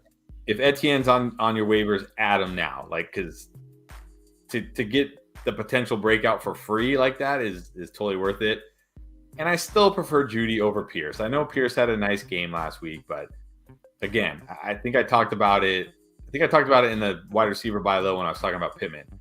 He didn't start catching passes until Darby got hurt, who is the Broncos' number 2 cornerback. And then they had to put their 3rd string corner out there, and then that's when he caught all his passes. Like, he wasn't doing anything in that game when the Broncos had their healthy secondary out there. So I'm not going like crazy about Pierce off of that one game. I think he'll be fine. I think he'll have his moments. I'm not saying he's going to be like a bust or anything, but I still prefer Judy. Yeah, Walker's a must add. Etienne is a strong add. Judy is a decent add if you need him, which it seems like you do. And then Pierce is fine if you don't drop anybody like really good to get him. Yeah. All right, we got a good Samaritan in the house. Like good Samaritan. Literally. Okay, 14-man league. They want Breece Hall and DJ Moore to receive Jamar Chase and Connor. So to me, this is Breece Hall. This is Breece Hall for Chase. This is Breece Hall for Chase because DJ Moore and Connor is like a wash. Yeah, like a wash. Man, so Breece Hall or Chase. I mean, I don't even know if this really comes down to need because either way, this is like your number 1 receiver or your number 1 or 2 running back. I don't know, man. It's hard for me to give up Breece Hall right now, honestly. I know. And especially in a 14-team league where it's going to be like you can't just go out on waivers and like, you know, I'm sure Kenneth Walker is not on waivers. Benjamin might not even be on waivers. Like, he's not on waivers in any of our endgame leagues, and those are 12-team leagues. Like, he might not, like, it's hard to find running backs on waivers in 12-team leagues. It's really hard to find running backs in 14-team leagues. Now, of course, you're not going to find a Jamar Chase on the waivers, but you could find, like, somebody in a pinch at wide receiver, I feel like. So, I think in a 14-teamer, I'm keeping the running back. I'm keeping Breece Hall. I think so. And here's the thing. Look, I think Breece Hall feel really good about. Jamar Chase is a good buy low, but again, this doesn't feel like you're buying low if you're giving up Breece Hall. True. So I think I keep the running back. Honestly, Big Luscious back at it again. All right, so here we go. Would you start Geno or Cousins? That's his new team. So who do you like better this week? Well, I'm going to spoil another one of our videos. I mean, I like them both this week, to be honest. I like them both a lot. I guess I got to give the edge to Geno, but I just feel like the week I'm finally going to tell people to start Geno, he's going to actually crash back down to earth and be terrible. Yeah, right. But it's hard to fade Geno right now. It's hard to fade him, and it's a good matchup. So I think I gotta go Geno. But I do really like Cousins too. I think they're both going to be good. But Cousins hasn't really gone off when he should have. He's had some great matchups so far and hasn't really done it. Look, if Teddy B's in there, they play slow. This might not be a super high scoring game. I'm going Geno. All right, what is up, Bear Camp Cabin Rentals? Back in the house. Drop Brian Robinson Jr. Okay, but to pick up Kenneth Walker, yes. Yeah, I mean, you got to do that. If you can only have one of them, then yes, you have to choose Kenneth Walker. He's got the clear path, and he's the better prospect, and yeah. And what we didn't expect to be saying before the season was this is clearly the better offense. I mean, Seattle's offense, that too. For whatever reason. That too. But look, I'll say this again because we talked about, okay, real quick, because I know Bear Camp been with us a few times. I'm going to give you some airtime here. But Robinson, we have talked about earlier, is not guaranteed to get a ton of touches, right?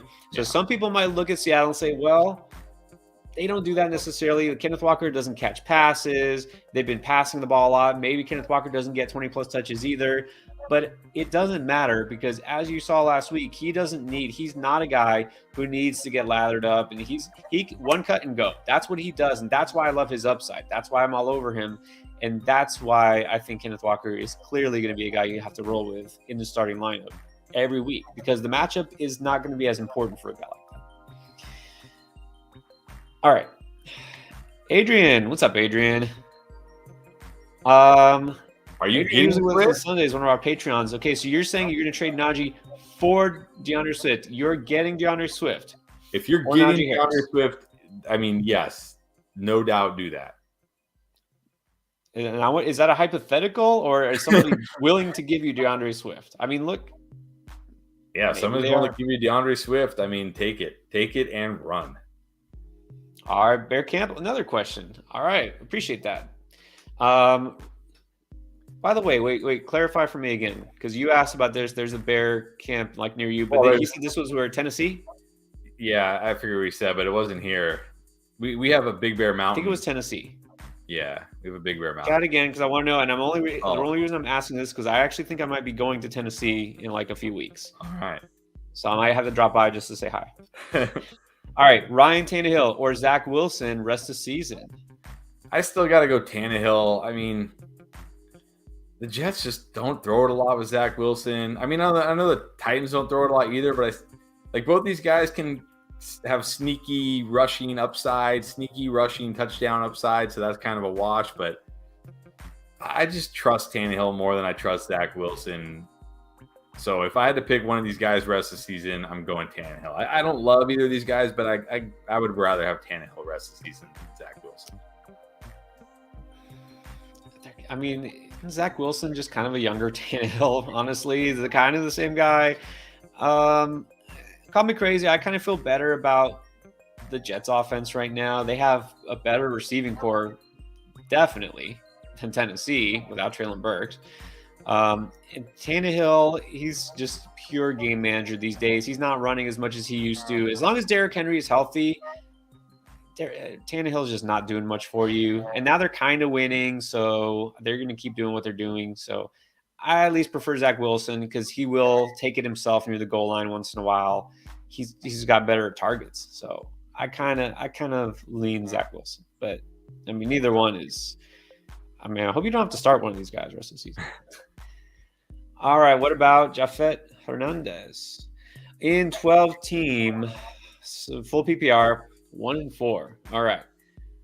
Oh, man. Do you trade away JJ? You can't. That's not going to help your team. No, it's not going to help your team. I mean, especially when you have Jefferson, Pittman, and then you have Pickens, Lazard, Cooks. Like, yeah. I mean, he got offered. He got offered JT and D-Hop. But see, the problem is you're 1-4. D-Hop doesn't help you this week. JT may or may not help you this week. We don't know yet. He may not. And you are not in a position to wait around, for D-Hop next week and maybe JT next week, and you're 1-5. Like, it's Like you're getting close to that point where it's like you can't come back from that. Like you got Breece Hall, you got Stevenson, who's going to be awesome this week. You got JJ Pittman will bounce back. I think between Pickens, Lazard, Cooks, you got some upside there. The problem here is you got Carson Wentz.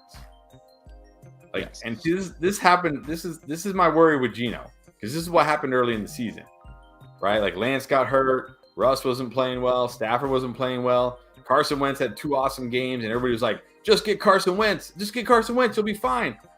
And you're not fine, and that's still my worry with Geno. Is like, just get Geno, you'll be fine, and then eventually it's gonna be like, "Oh yeah, that's right. He's Geno Smith. We're not fine." So yeah, you need, if anything, you need to upgrade that QB position. But I'm not trading JJ to upgrade my QB position. That's for sure. Like I'd rather trade, like, go find a team who has 2 QBs. Like find it. I'm sure like in every league almost there's a team that's got like Patrick Mahomes and Tom Brady, or Josh Allen and Tom Brady, or Lamar Jackson and maybe Joe Burrow or something. You know what I mean? Like, and go get one of those guys that they don't need, like a quarterback that they don't need. Like Joe Burrow's value isn't really high right now. Tom Brady's value isn't really high right now. You can trade him Pickens, or trade him Lazard, or trade him Dillon or something like that, and get a QB upgrade. Yeah, I mean that's the thing is this is the second team now we've seen that had Wentz as a quarterback with a one win team. Not a coincidence. So. I mean, looking honestly, your running back situation is now a lot better than it was early in the season, because now you got Hall and Stevenson look like a solid 1-2, whereas they really weren't that. I mean, your receivers are fine. Don't see who your tight end is, but guessing it's not anybody worth mentioning. So, yeah, I don't know. That just seems like a desperation move, and you're just taking on a lot of risk there. You might actually make your team worse. So I wouldn't do that trade, but maybe like you just finished saying, Chris, try some of those other guys. You got to do something. Yeah. Ron T, would you guys trade Rashad Bateman for Jacoby Myers, Cole Kmet, and 23 mid-third in Dynasty? How come we don't get more Dynasty questions? Guys, we love Dynasty. I love Bateman. I like Bateman. Yeah, especially in Dynasty. I mean, if you guys think back, if you remember Marquise Brown, his first 2 years, he didn't really do anything, and people were like, "This guy's a bust. This guy's a bust." And then he broke out in year 3. Of course, then Lamar got hurt, but now he looks great in Arizona. Like Jacoby Myers is just what Jacoby Myers is, right? He's not going to suddenly turn into like some alpha wide receiver. He's just not. And Cole Kmet, is he? Who knows? Maybe he'll be a thing. And a 2020, I think 2023, even 3rd round picks are valuable, but a mid-third is not like anything crazy. I think I keep Bateman. I'm keeping Bateman. Yeah, I'm keeping Bateman. That, a 3rd round pick is whatever. Kmet at this point doesn't seem super valuable. And I'd rather have Bateman. So I keep Bateman in this situation. All right, Vivarmatic. 10-man, half PPR, Brady, Kirk, Gabriel, I guess. Eckler. Okay. Gabriel, I'm trying to think. Gabriel, okay. Gabe Davis, I'm assuming. Gabe Davis, maybe? Okay, Barkley, Hurst, Hall, Mostert. Bench, Tyreek Hill on your bench? Or Taysom Hill? Probably Taysom Hill. Yeah. St. Brown, Hunt, Cooks, White, Cousins. Should I trade for Taylor? He's 2-3. This is a 10-team league, so that's why you got some good play. I mean, you're good at running back, obviously. I mean, yeah, you should definitely trade for Taylor if you can, but I'm not sure what I would do here. But running back is not the weakness on this team. You got Eckler and Barkley and Hall. Yeah. But he's also got, yeah, who are your wide receivers? Gabriel Davis, Amon-Ra St. Brown, Brandon Cooks. Is that Christian Kirk? Yeah, I wasn't sure if that was Brady and Kirk Cousins or Brady and Christian Kirk. I'm seeing now that looks like the starting lineup. I'm guessing it's Christian Kirk, maybe Gabe Davis. Okay, that makes sense. And then Amon-Ra and Tyreek. Well, I don't know. Maybe clarify, Vivarmatic, exactly what your team is and what you're looking for. If that T Hill is Tyreek Hill, then wide receiver is not really a weakness either, because you got Tyreek Hill, St. Brown, and Christian Kirk. But if that's Taysom Hill, which I don't know, because he did put Hayden Hurst up top, so maybe it's Taysom Hill on his bench. But I mean, yeah, it's always a good idea to trade for Jonathan Taylor if you can. But you don't want to like overpay for him, of course, and it depends what you're going to give up. Like I don't want to give up, St. Brown because you need St. Brown. Looking at this roster, like I don't really want to give up Paul Barkley, maybe Eckler, but even that, I don't know. Unless you did like Mostert, and Mostert and Gabriel Davis. But even then, I don't know if that helps your team. I don't think that helps your team. It doesn't help your team. I really think, trading for Taylor, that sounds great. But honestly, this team, I think you could use an upgraded receiver more than running back. So I wouldn't be looking to trade for Taylor. I'd looking to trade for one of those wide receivers. So check the buy low video that Chris put out and get some ideas there. All right, Big Luscious wants to explain why he wanted Kittle. Somebody said if he manages to get another solid tight end, he'll give me Debo for Kittle and Pittman. Big Luscious playing chess. Everybody else playing checkers out here. This guy thinking like moves. Like if I make this deal, I get this deal. Yeah, this guy I'm thinking moves ahead. There you go. He's our kind of guy. All right. I mean, I'll take Debo for Kittle and Pittman. Would you do that? Yep, I would do that. Definitely. Good job. Very good. All right. Chase Crowley. 12 team, 3 receiver, 4-1. Got Hertz, got CMC and Jeff Wilson, Singletary, Melvin, Mostert, Edmonds. Debo, Mike Williams, Pittman, McKenzie, Rondale, A-Rob, Kittle, and Everett. What do you think? This is a 4-1 team. Yeah, it's doesn't have Wentz. Right now, your running backs are good, but I do worry like Jeff Wilson, Mostert, Melvin Gordon, Singletary. I worry about those guys long term. Like, is Jeff Wilson going to hold on to the job? I just saw that Ty Davis-Price is going to be coming off IR. That's why they released Marlon Mack. Eli Mitchell's going to be coming back from IR at some point. Like, I don't know if this is just going to be Jeff Wilson's job. So definitely, right now your running backs look really good, but I think down the road they're not going to look so good. Obviously, CMC is great. Love your wide receivers. I mean, Debo, Mike Williams, Pittman is your wide receiver 3. That's great. Rondale, A-Rob, you can probably drop him if you want, but whatever. I still think Kittle's a solid tight end. I mean, once you get outside of Andrews and Kelsey and maybe Goddard, like Kittle's in that next tier of like good enough kind of tight ends. So I don't know if you want us to rate this but those are my thoughts on your team. I thought if I had this team, my goal right now would be like, okay, I need to upgrade this RB2. I need to upgrade this RB2. Like maybe try to move Jeff Wilson right now while you have some value. Maybe Melvin Gordon right now while you have some value. Maybe Singletary, maybe Mostert, because these guys all have value right now. So yeah, you got several guys you can kind of plug and play at RB2, like Wilson this week, Gordon next week, Mostert, and they could all serve you well. But this might be the time to trade Jeff Wilson. This is a good time to trade him, coming off that huge game. Like you said, he's not, by the time the fantasy playoffs come and it really matters, he's probably not going to be the starter. So I would do that.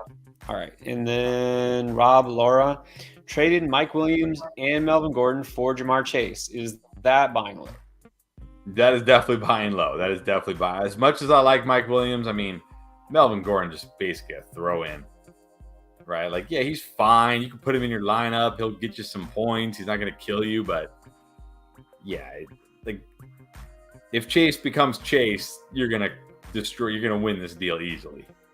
And a lot of people will look and say, well, Mike Williams has been better than Jamar Chase, this year statistically. I mean, yeah, but Keenan Allen might come back, and even so, Jamar Chase might be the Jamar Chase, at least for some weeks that we remember. So I still think this is a good deal. All right, and then Mike. All right, so here's a 1-4 team. Looking for Wentz. I don't see Wentz. I know. I'm like, you got Burrow. Burrow. Okay. Would you trade CMC for Stevenson, Sanders, and Lamb? This is 10 team. He's got Debo. He's got Jeff Wilson, CMC duo. That seems to be a popular pair. CMC, Jeff Wilson, Debo, Pitts. Okay, Pitts. Kirk, Deontay, Etienne. And yeah, you got some busts on there. Obviously, Etienne let you down. Pitts has let you down. Burrows kind of let you down. So that explains it. Would you do the 3 for 1? I don't know. I mean, you do need wide receiver help, but man, I mean, like, yes, Stevenson will be great short term, but is Stevenson really going to be better than CMC like week in and week out? Well, I think the problem here is that if you trade CMC, I mean, again, think about long term here. If Jeff Wilson is not starting anymore, your starting running backs are Stevenson and Sanders. Yeah, and That's not the going to get thing. it done. No, and Stevenson is not even. It's not like even here in the short term when Harris is out, you can't just say Stevenson's going to be better than CMC. So you're not really helping yourself there. Like, no, I can't do this. I need. If Damian Harris was out for the entire season and we knew Stevenson was going to be the guy the rest of the year and you were getting Stevenson and Lamb and Sanders, then maybe. But Stevenson might only be the guy for like 3 weeks and then Harris is back. Maybe 2 weeks. We don't know, right? So, right. Yeah, I can't do this. And this is a 10-team league. So also I'd say in this case, quality matters more than quantity. It's easier to replace a number 2 running back than to find another stud running back. CMC would probably be more valuable. So no, I'd say don't do this. Austin Lowe, 12-team, got Allen, Eckler, Chubb, Lockett, Cooks, Thomas, Andrews, Woods, Thielen, Gallup, Everett, Rashad White, smart stash, Khalil Herbert, 5-0. Congrats. Okay, so, what should you be doing? You should be talking trash to your league mates. What else? I mean, the only weakness here, wide receiver is a big weakness. Yeah. I'm surprised 5-0.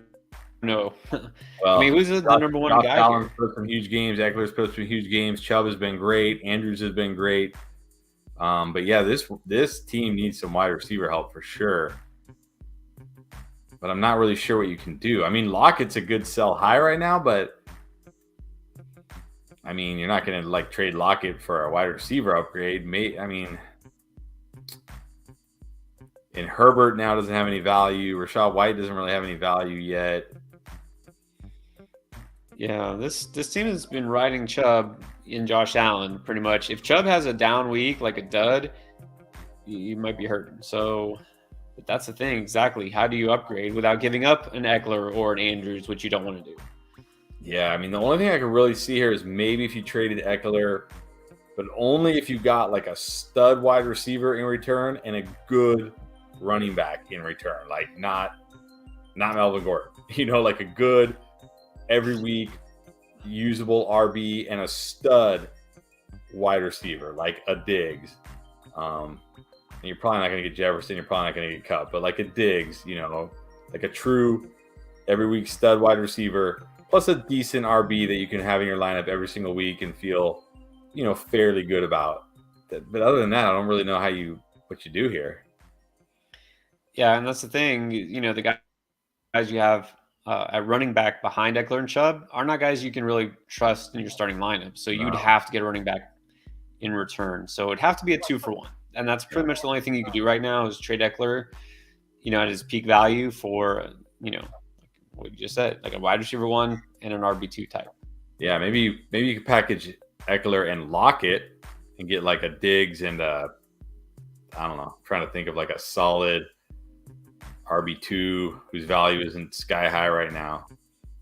I think maybe like a Aaron Jones or like a that's actually a good one. Like if you could trade Eckler and Lockett for like Diggs and Jones. Of course, the problem with that is the person who has to have Diggs and Jones on the same team. Well, that's something comparable. But, something like that. Somebody like that. Yeah, that's a good one. All right, James Johnson the second. AJB, Waddle, Swift for CMC and Hertz. This is I got to take the AJB, Waddle, Swift side. Again, it's just too many really, really good players. And I know Hertz has been awesome, but he's still just a QB in a one. If it's super flex or 2 QB, okay, yes, that changes things. But in a 1 QB league, I'm not going that crazy for a QB. I can't give up those 3 players. No, because you're looking at when he returns and is healthy, an RB1 in Swift. You got a clear wide receiver 1 in AJB and a high end wide receiver 2 in Waddle. I think that's too much. So no, well, you're not saying you're doing this. You're saying who wins. I think the first side wins. Yeah. All right. And J Popa. Should I start Kamara or Kirk at the flex? Kirk is busting. Well, yeah, he busted last week. Is he busting this week? Maybe. I mean, I like Kirk this week, but I also like Kamara this week. I think it's a good Kamara week. So if you don't want to risk it with Kirk, because I do think Kirk is a little more volatile, a little more risky, because of course he's not locked into the touches Kamara is going to get, then I think you can just roll with Kamara. So I do like Kirk this week, but I think Kamara has a much higher floor and a decent ceiling, so I'm going Kamara. I agree. I'm going to go with Kamara. Don't worry too much about Kirk, but yeah, go with Kamara this week. Jazz Shergill, which, by the way, below, he did mention 5-0, the only undefeated team in the league. Congrats. Congrats. Right. Always a good feeling. Breece Hall and MT for DK and Diggs. Man. Let's see. He's got Jonathan Taylor, Jacobs. Who's RHA? I'm guessing Ramondre. Is that Ramondre? Probably. Jeff Wilson. So he's pretty deep at running back. He's got Tyreek Hill and Lazard. Those are your only wide receivers? He's got Hertz. He's got Josh Allen. So, I mean, really, he's just his wide receivers where he's weak at. I don't want to give up Breece Hall, but at least you're getting Diggs, right? You're getting like a top 5 wide receiver. And MT for DK, like, okay, I probably slightly prefer DK. But you know, just slightly. Okay, I prefer DK because who knows what MT will do. So, like, I hate giving up Breece Hall, but for you have Jonathan Taylor, you have Jacobs, you have Ramondre, you have Jeff Wilson. You can get by with that. I think I take the DK and Diggs. I take the DK and Diggs because, again, I don't want to be trading Breece Hall, but you're getting a no doubt alpha wide receiver. That's a case where you can do it, and I definitely prefer DK over MT. So, in this case, I definitely prefer the DK and Diggs side. And let's hope for 6-0 this week. That's what we're going for. Guys, good lesson here, by the way. You're number 1 in your league. You're undefeated. You're 4-1, 5-0. Keep making trades. You can. This is actually the best time to trade because then you can take advantage of the teams below you because you're dealing from strength. You can deal with those desperate teams and take advantage. I mean, you can strengthen your team by making mutually beneficial deals. So, always be active. Look, I don't need a running back. Why should I put in a claim for Kenneth Walker? So nobody else gets him, so that you have him. Do it. Go full court press. All right, Isaiah. 10-man full PPR. Got Kyler, Mixon, Sanders, Jefferson, and Chase. Got him last week. All right, so Botlow and Waddle. I was about to say, don't tell me you have all these guys too. I know. I was like, wait. I was like, okay, you won. Like, why? Like, you don't. You're like, I'd be like, you're a team that doesn't have to do anything. You can just like, sleep in on Sundays. Like, not even worry about it. That's not even physically possible. That would have to be a one-man league. Okay, but you're saying Saquon, JT, Cup, all those guys are on teams that need a quarterback. Okay, I like the way you're thinking. Should I package Kyler plus a guy for one of them? Yes, I do this because I'm down on Kyler. Yeah, even I'm not as down on Kyler. I think Kyler will be fine. He's starting to run more, which is really the key. But it doesn't matter. I've talked about it a bunch tonight. I'll go grab some QB off waiver wire. I don't care because I can get,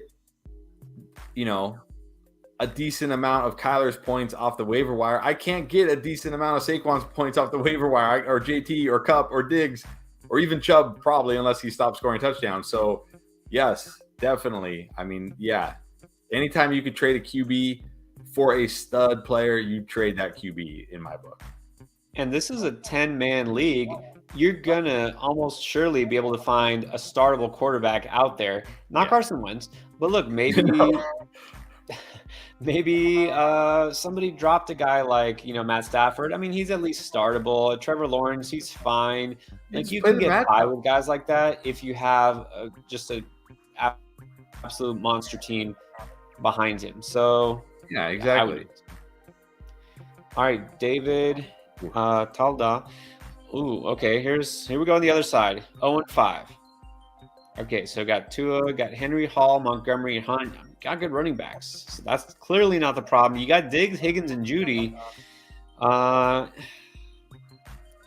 mean, I feel like you shouldn't be 0-5, but obviously quarterback is an issue. Who are you starting at quarterback last week? That's what I'm wondering.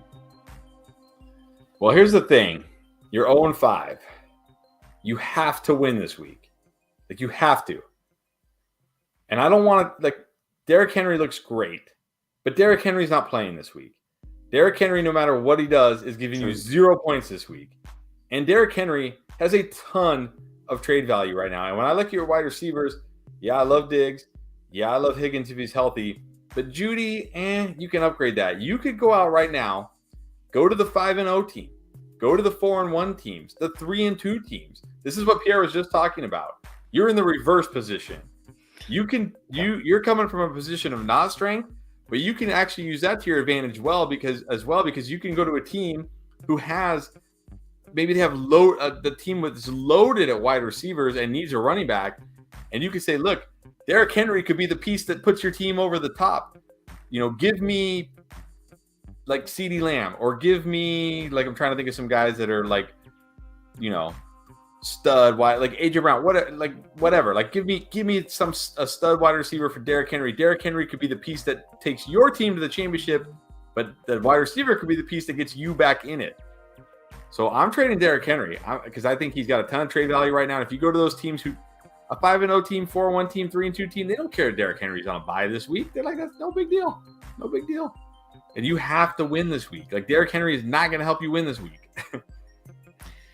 I mean, sadly, yeah, you have to do something. Your strength is running back. I agree. So I'd say, yeah, sell Henry, but sell as high as possible. Start bidding wars. Make trade offers to half the teams, maybe all the teams in your league. See who bites, and then pit them against each other and say, well, I got this offer. And then you're not just BSing, you're actually meaning it. And sell to the highest bidder. Hold Hall. Yeah. You might as well hold Montgomery. He's better than his value. And then Hunt, no one's really trading for Hunt right now. I think you have to hold Diggs and Higgins too, because that is also the other strength of your team. Yeah. And you'll get more for Henry probably than Diggs. Would you agree with that? Yes, but don't trade him for another. Like, don't trade him for Amon-Ra St. Brown or some other wide receiver on a bye this week. Like, trade him for a stud, but a stud who can give you points this week. Get you on the board and hopefully carry you, because I think Hall and Montgomery, you're good at running back with Hall and Montgomery. You get a third stud wide receiver to go with Diggs and Higgins. You could definitely turn this team around. Absolutely could turn this team around. Yeah, and he's got a follow up here. I'm going to show it in a second. Aiming for Geno, I think that's fine. Obviously, you need a quarterback, and then Muth, just be warned, he's in concussion protocol. You're going to need a tight end. So let me follow up here. Had Stafford. Yeah, he's killing you. Then Tua, bad luck. And then Teddy B, you're not the only one. Okay, but he did say he traded for these guys recently, thanks to some of the videos. So hopefully that's helping you. I know it hasn't shown up on the record books, and maybe your team, I'm guessing, looks a lot better than it did before the season. Yeah. Right? And I just want to say real quick to everybody, he's picking up Geno Smith this week. So maybe don't start Geno Smith this week, because he is Stafford, Tua, Teddy. Now Geno, I don't know. He's quarterback killer. No. That's not on you, Dave. That's not on you. You're not. No, it's not on you. It's not on you. It's just like, wait a minute, like the kiss of death, right? Like, everybody I pick up gets hurt. There's one league where I drafted Trey Lance and then dropped and then picked up Tua, and then I picked up Jameis Winston. See, yes. And then I think I rolled with Zach Wilson last week, and like, whatever. Like, I didn't get a 0. Yeah. All right, Xavier Lehman, another 10-man league, standard. All right, so 1-14. We need to make some moves here too. Mahomes, Burrow, Mixon, Pierce, Williams, Singletary, Wilson Jr. Got Chase, Pittman, Godwin, Judy, Samuel, Kelsey, and Higbee. I feel like this team should be a lot better than 1-4. Should be a lot better than 1-4. But I mean, the first thing that stood out to me was trade Burrow, because as you can see from a lot of our questions, there are people out there who are desperate at quarterback right now. And if you can trade, I know Burrow hasn't been incredible, but trust me, if somebody is starting Carson Wentz, They would love to have Joe Burrow right now. Like right if they're starting, they've been starting Jared Goff or Matt Ryan or Russell Wilson or Matthew Stafford. They would love to have Joe Burrow right now. So go see if you can trade Joe Burrow. Like you're not going to get like a stud, but if you can get like a solid, let's see, what do you got? You got Mixon, Pierce. Yeah, you can use. I mean, you got Wilson, but you can use a little depth at running back. You're pretty strong at wide receiver. So if you could trade Burrow for like a solid, like an Aaron, I mean, maybe you can't get Aaron Jones, but you never know. But maybe like a solid running back 2 type, or maybe throw in Burrow and Wilson Jr. and get Aaron Jones or something like that. You know what I mean? Or Kamara, something like that. I think the problem, you got too many Bengals on this team, honestly. You got Burrow and Chase, who obviously both have way underperformed their draft, slot. And then Mixon has been underwhelming. That happens. You thought you were buying into one of the best offenses in the league, and they've been pretty mediocre. I'm surprised, though. Mahomes and Kelsey, just last week alone, you should have won based on last night's game. But he did follow up here. Second in points and facing the top scoring team each week. Been there, done that. I've never done that. Actually, I did just real quick. I saw he has Higbee and Kelsey. I would package Burrow and Higbee to a team, because I guarantee you there's teams in the league that are desperate for QB and tight end. Like, they're desperate for both. And you could maybe get Aaron Jones in return, like a guy like Aaron Jones in return, a guy like Alvin Kamara in return, if they have like a strong running back group. So I would do that. Yep. Take advantage of your strengths. Better days will come. The luck will turn around, hopefully. Kirk wants to know, would you trade D-Hop and Monty for Tyreek Hill? Oh, this is tough. Only because I think Montgomery's gonna be really good. Yeah, I know you do it.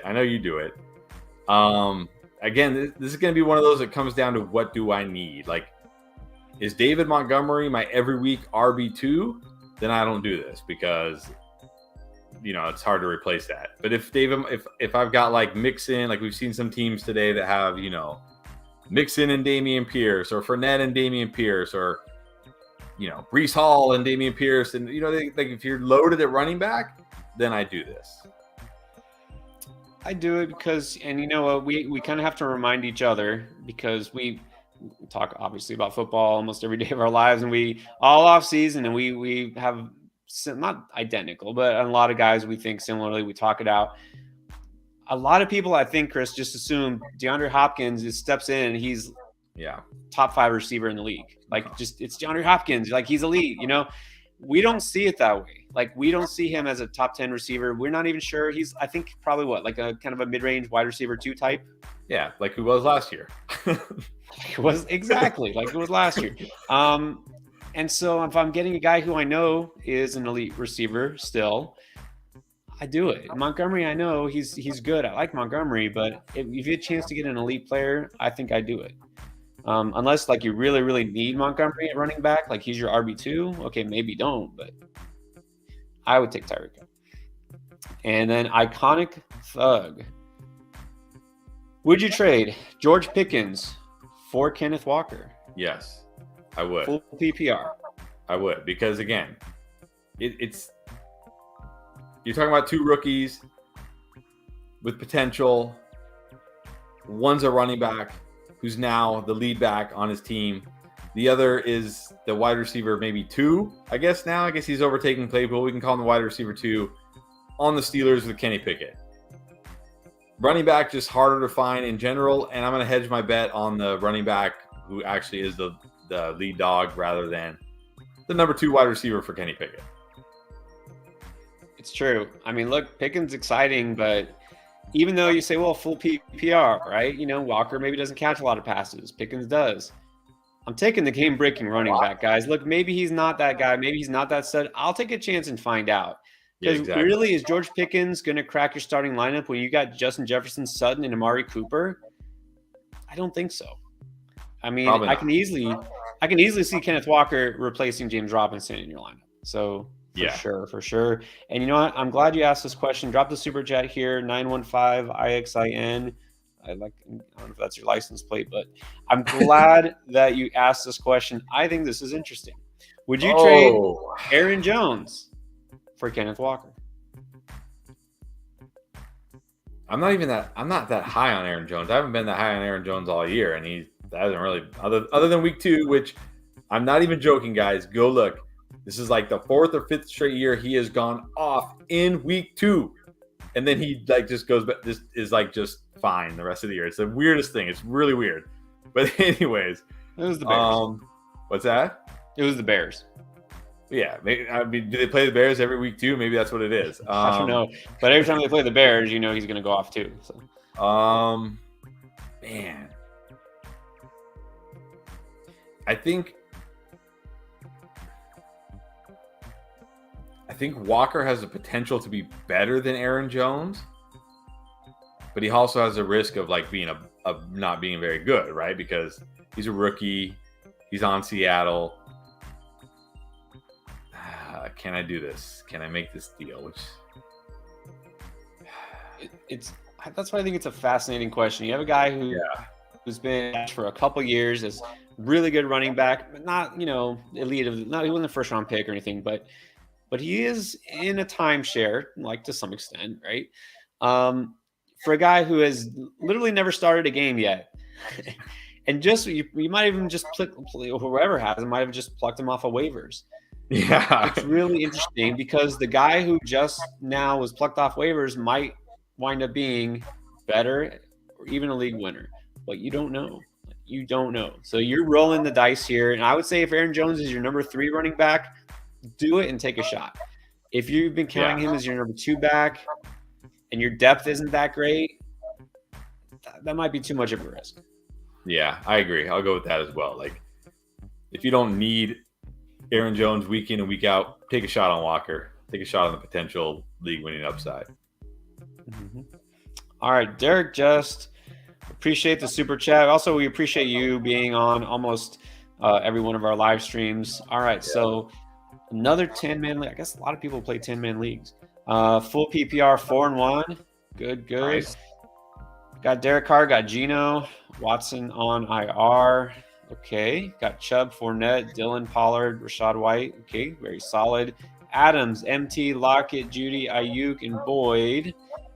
And then Freiermuth. So the question, I think, is, are you plopping down $75 on Walker? And then I think later on he clarified, he says like $1 on a tight end. Yeah, tight end. I wouldn't even bid $1 on it. I mean, if Njoku is still out there somehow, then maybe I'd bid like $6 to make sure I get him, because I think Njoku's a guy you can just roll. But you got Freiermuth, so I might not even bid on a tight end. Am I willing to bid 75 on Walker? Again, this comes down to, I talked about it, I don't know if you were on here earlier. You look at the other bids. How much did Jeff Wilson go for? How much did Garrett Wilson go for? Like, are people big spenders in this league? How much fab do people have? Like, does everybody still have all their money because no one spends any money? Like, are guys low? Like, you got to look at all this, right? Because you don't want to blow 70. Like, you don't want to be the guy who bid 75, and then the next closest bid was like $15, and then 4 weeks from now, when whatever, like Leonard Fournette gets hurt. Well, Rashad White might not, but you know what I mean.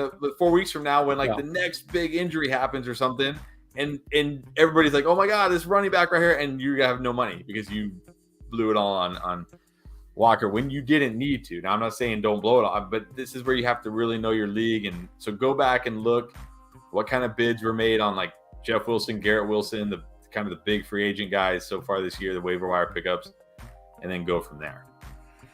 And I will say, honestly, I don't think there's going to be another guy with this much upside, because he's far and away, going to be the lead rusher on this team. Like, he's undoubtedly the starter. There's no question. There's not going to be anybody who takes time from him unless he gets hurt or happens to be terrible, which I highly doubt.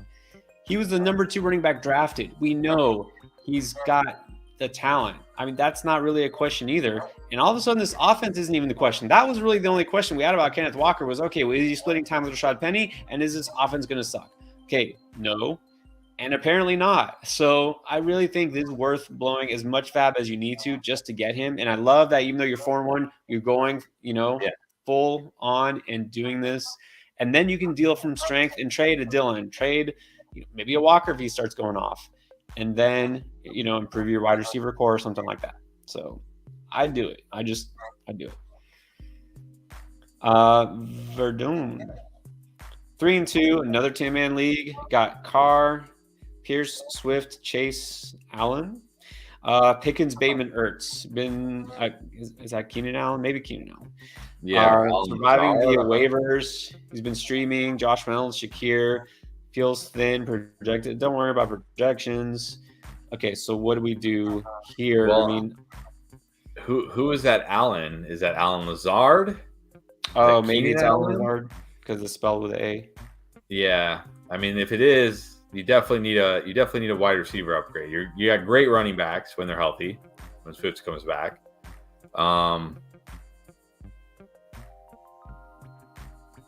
Yeah, team does feel very thin for sure. Yeah, you need to upgrade that wide receiver, but I'm not really sure what you can do. I mean, because Bateman's hurt, maybe he plays. I mean, maybe Pickens breaks out. Yeah, for a 10-team league, this is very thin at wide receiver. Very thin. You're gonna have to survive. You're gonna have to make a lot of waiver moves this week because Carr's on bye, Pierce is on bye, Swift is on bye. Right? Am I right? All these guys. Bateman might not play. Pierce on bye, Swift on bye. Yeah, no wonder why you're projected to lose. You don't have any players. I don't know your bench is, but you're gonna have to make some pickups. Obviously, check out our waiver wire video. As far as moves, I mean, I don't see anybody who's like an obvious sell high here. No, I mean, yeah, especially in 10-man. Yeah, Pickens would be the only one, but you're not going to get I'd rather just hold Pickens. You're not going to trade Pickens and get Cortland Sutton or something like that. So I'd rather just hold Pickens. But yeah, you're definitely going to have to continue playing the waivers, and hope Pickens or Bateman breaks out, I think. But if you can survive, you're 3-2, so even if you lose this week, you're 3-3. You get Pierce and Swift back. Hopefully, rest the season. Hopefully, Chase does what he starts to do. You'll still be okay.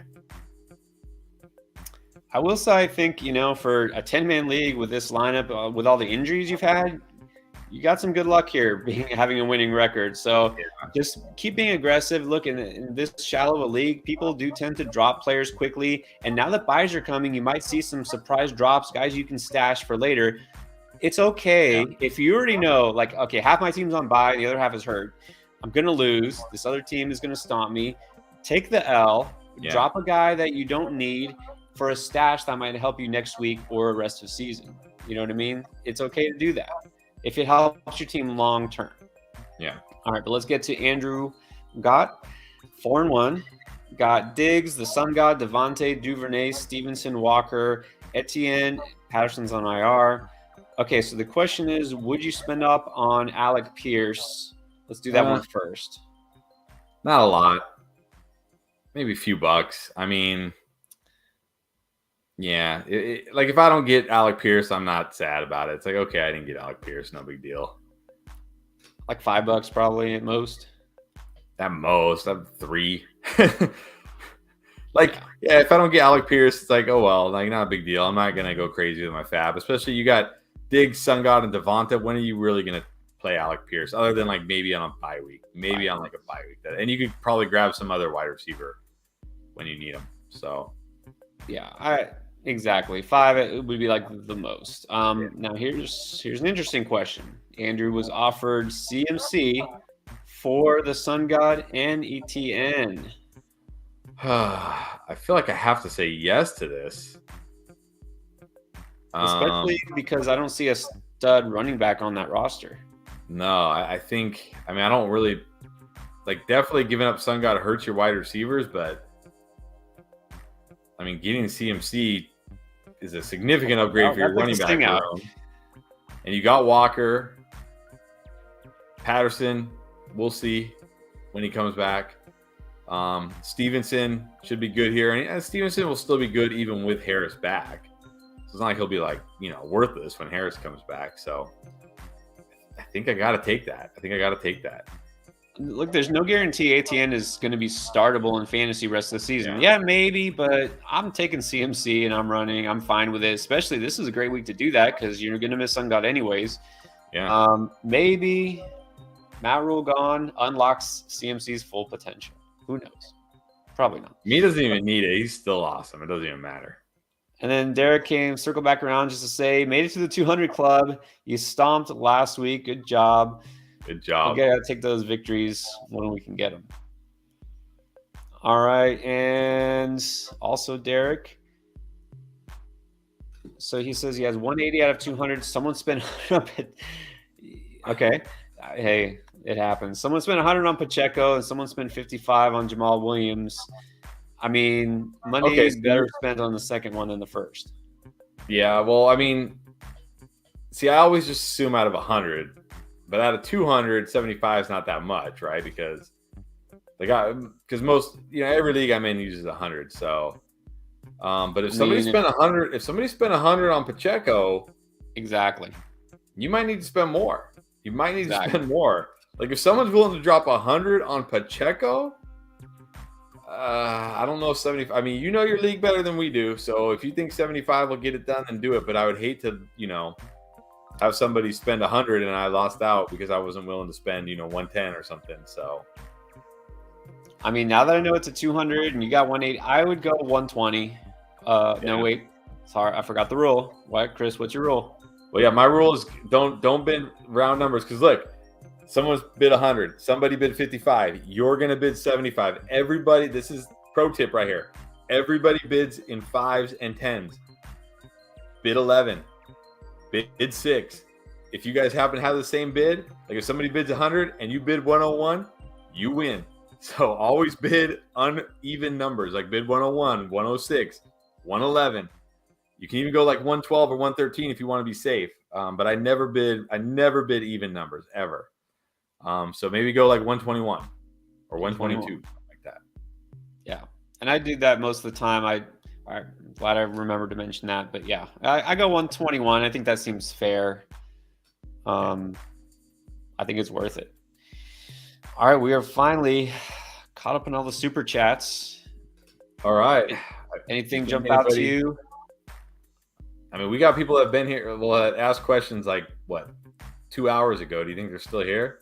But here, let's ask this one anyways, because I'm sure there's lots of people who are in this similar situation. So even if Noah, if you've been here the whole time, Noah, waiting for your question, appreciate you.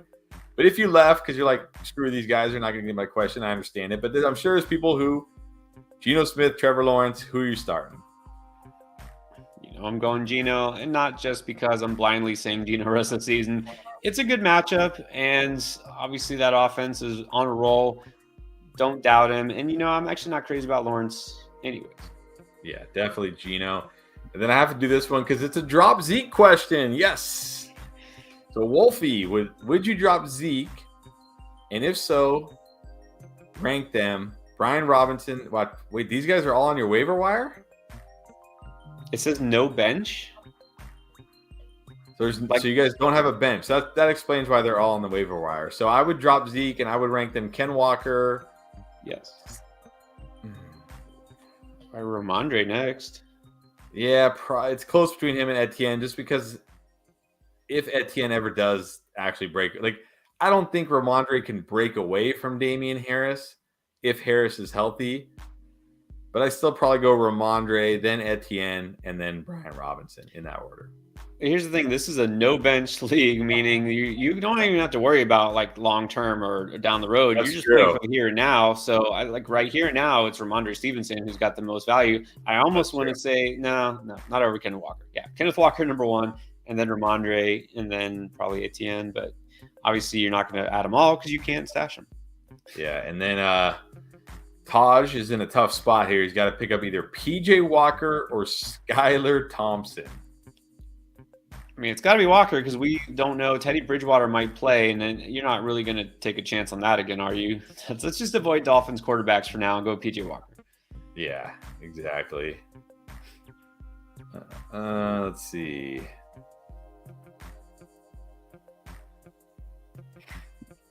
I don't even want to deal with that one. J.K. Dobbins or James Conner? Who I'm guessing rest of the season. And it has to be Dobbins because look, Connor, they just worked out, I think, Corey Clement, and they're looking at other running backs. They signed him to the practice squad. They signed. Okay, why would they do this? They're probably going to be down at least one running back. Look, maybe it's Darrell Williams is hurt. I don't care. James Conner banged up. Not that great anyways. I'm going to avoid James Conner. Yeah.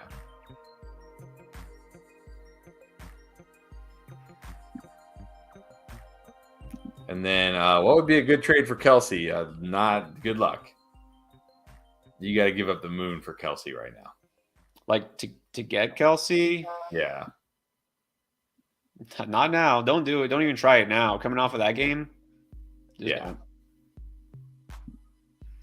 I think we got. Right, I know that he's probably still on because this was from a couple minutes ago. Evan Morgan. This is interesting. Got offered J-Rob for Pickens. Do we do this? Half PPR, and he says he's thin at running back. Even thin at running back, I'm just not. I'm not doing this. I'm not. I'm very worried about J-Rob. I think you can just get. I'm very worried about J-Rob, and I just feel like Pickens has more upside, more potential upside. I mean, unless you're desperate at running back, and like is Eno Benjamin on the waiver wire? Like you can get by with Eno this week because it's definitely looking like Connor's not going to play, and Darrell Williams probably not going to play. Is Walker on waiver? I mean, yeah, I don't think I can do this. I can't. I don't know. They're trending opposite ways, aren't they? Pickens is now starting to look like he could be legit. And I know it's a bad stretch, but down the second half, Pickens could be really good. And then J-Rob, who knows? So, yeah, I probably don't do this either. Yeah, and then we did get a super chat here from Easy Money Sniper. Half PPR, he's got Derrick Henry, Miles Sanders, Kenneth Walker, Antonio Gibson, Devontae Adams, T. Higgins, Hollywood, Godwin. Nice wide receivers. Stafford for QB, not so nice. Andrews for tight end. I mean, this team is really good. Having Walker definitely helps now because you don't have to play Sanders. Great receivers. I mean, you could do better at quarterback, but you're not going to go out and trade one of these guys to get one. Yeah. I don't think you really need, right? Does this team need anything? Not really. No, this team, I mean, it needs a QB, but yeah, it's tough to get one right now. And I wouldn't, like I said, I'm not going to trade, unless maybe if somebody has like I said, like Tom Brady or Joe Burrow on their bench, maybe I would trade like Miles Sanders if they give me like the QB and maybe they give me like a Melvin Gordon in return or something like that. But other than that, this team is great. Like if Stafford turns it around, this team is going to be a monster. Yeah, I think you're pretty good. All right, let me throw this one up because I feel like I need some help. Jacob Jones, looking for help. Let me just say too, guys, anyone who wants help at any time, if you're not on the live stream, because we're going to end in about any minute now. Join the Discord. It's free. Yes. Easy. Throw your questions out there. You can make a poll. You don't even have to, interact with other people. Just put it in the chat, put in a poll, and you get the pulse of the community. A lot of smart people in there. And we're in there as much as possible every day. So let's do this real quick, though. I feel like Jacob does need help. Trying to package Judy and Garrett Wilson for a wide receiver upgrade. Who could I target? Realistically. Well, you're trading two guys who haven't been doing much lately, so it's going to be tough. It's going to be tough. Like, I don't know. Maybe you could go try to trade for Keenan. Keenan Allen. And probably not even get Deandre Hopkins. It's like you can't. This is not the time to be trying to trade these guys. It's just going to be hard. I mean. You think somebody would give up like a Pittman for these guys? I mean, you never know. You never know how low people are on players. But if somebody gives you Pittman for these guys, I mean, take that and run. Or Waddle. What about Waddle? I mean, maybe Waddle's value is very low. I mean, it's always worth trying. But I mean, I'm not even like super high on Waddle, but if somebody sent me this offer for Waddle, I'd be insulted. So, I mean, yeah, it's just going to be tough to move these guys because they're both really low right now. Yeah, I tried though. It doesn't hurt. And then J Popa, I think we did answer a super chat of yours earlier. And he's saying he thinks he got skipped, but I know we did one of yours. I don't remember this is the exact same one, but let's do this. AJ Brown for Marquise Brown. I still have AJ Brown higher rest of the season. I still think this Eagles offense is rolling. The whole team is rolling. I think it'll be great. I still have AJ Brown higher. I'm going AJ Brown. I know we're still high on Marquise, but AJ Brown to me, I mean, we have him as a don't think about it, must start pretty much every week. So, yeah. And then Mike, super chat. Not sure which side he's getting. I know he asked us a question earlier, but CMC for Breece Hall, AJ Brown. Which side do you want? And then this is a 10-team league, so I mean, normally I would say keep CMC, but man, you get kind of a stud running back and receiver. I'd go Hall and Brown. I do too. I think it's hard in the 10-team league to give up the stud, but you're getting two studs in my book. Right. I don't think Breece Hall will be significantly worse than CMC, and you're getting a great wide receiver. So I don't know which side you are, but I want the Hall AJ Brown side as well. And then Xavier had another question. I think we answered one of his earlier. Higbee and Williams. Is that Mike Williams? I'm guessing so. I would trade Burrow, but he has Murray. Okay. He also has Kamara. Oh, maybe it's Jamal Williams because he's saying for Hall on the Swift owner's bench. Maybe like a Swift owner wants Jamal Williams. Oh, and so you're going to trade Higbee and Jamal Williams to get Breece Hall? And I definitely do that. Yeah, if he'll do that, I'd do it. I mean, if he's desperate at tight end and he wants a Swift handcuff, I would do it. I don't know if he will, but if he would, I would definitely do it. Yeah, if it's Higbee and Jamal Williams for Hall, definitely get Hall. And then I don't know if that's a separate question. Burrow, Higbee for Henry. You're getting Derrick Henry? Yes. I would if it's Derrick, I assume Derrick Henry, I would definitely do that. Yeah. I would too. And then Scott has chat. Scott. Only 3, too late for Ramondre. How about dropping Connor for Mostert? Yes. I can drop Connor for Mostert. You only get 3 running backs per roster. Connor's probably not going to play this week. Mostert can help you right now. I don't think anybody's going to run out and grab Connor, especially when you can only roster 3 running backs. So, yeah, I would do that.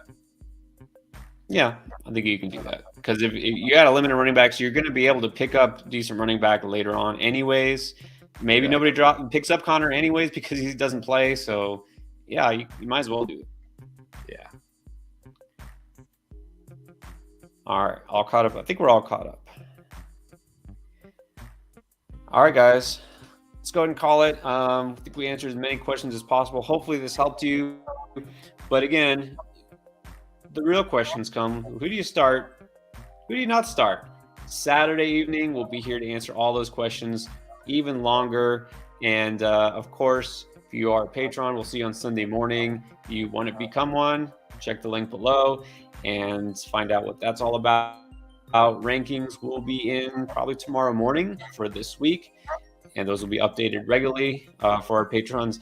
Thank you so much to everyone who joined us, and if you want to get in the conversation, like I said, join the Discord. We'll probably hop in there again in a little bit and answer some more questions and get some more videos out for you. Chris always hard at work making the best quality videos for you guys, and we will see you hopefully all again Saturday night. All right, guys, see ya.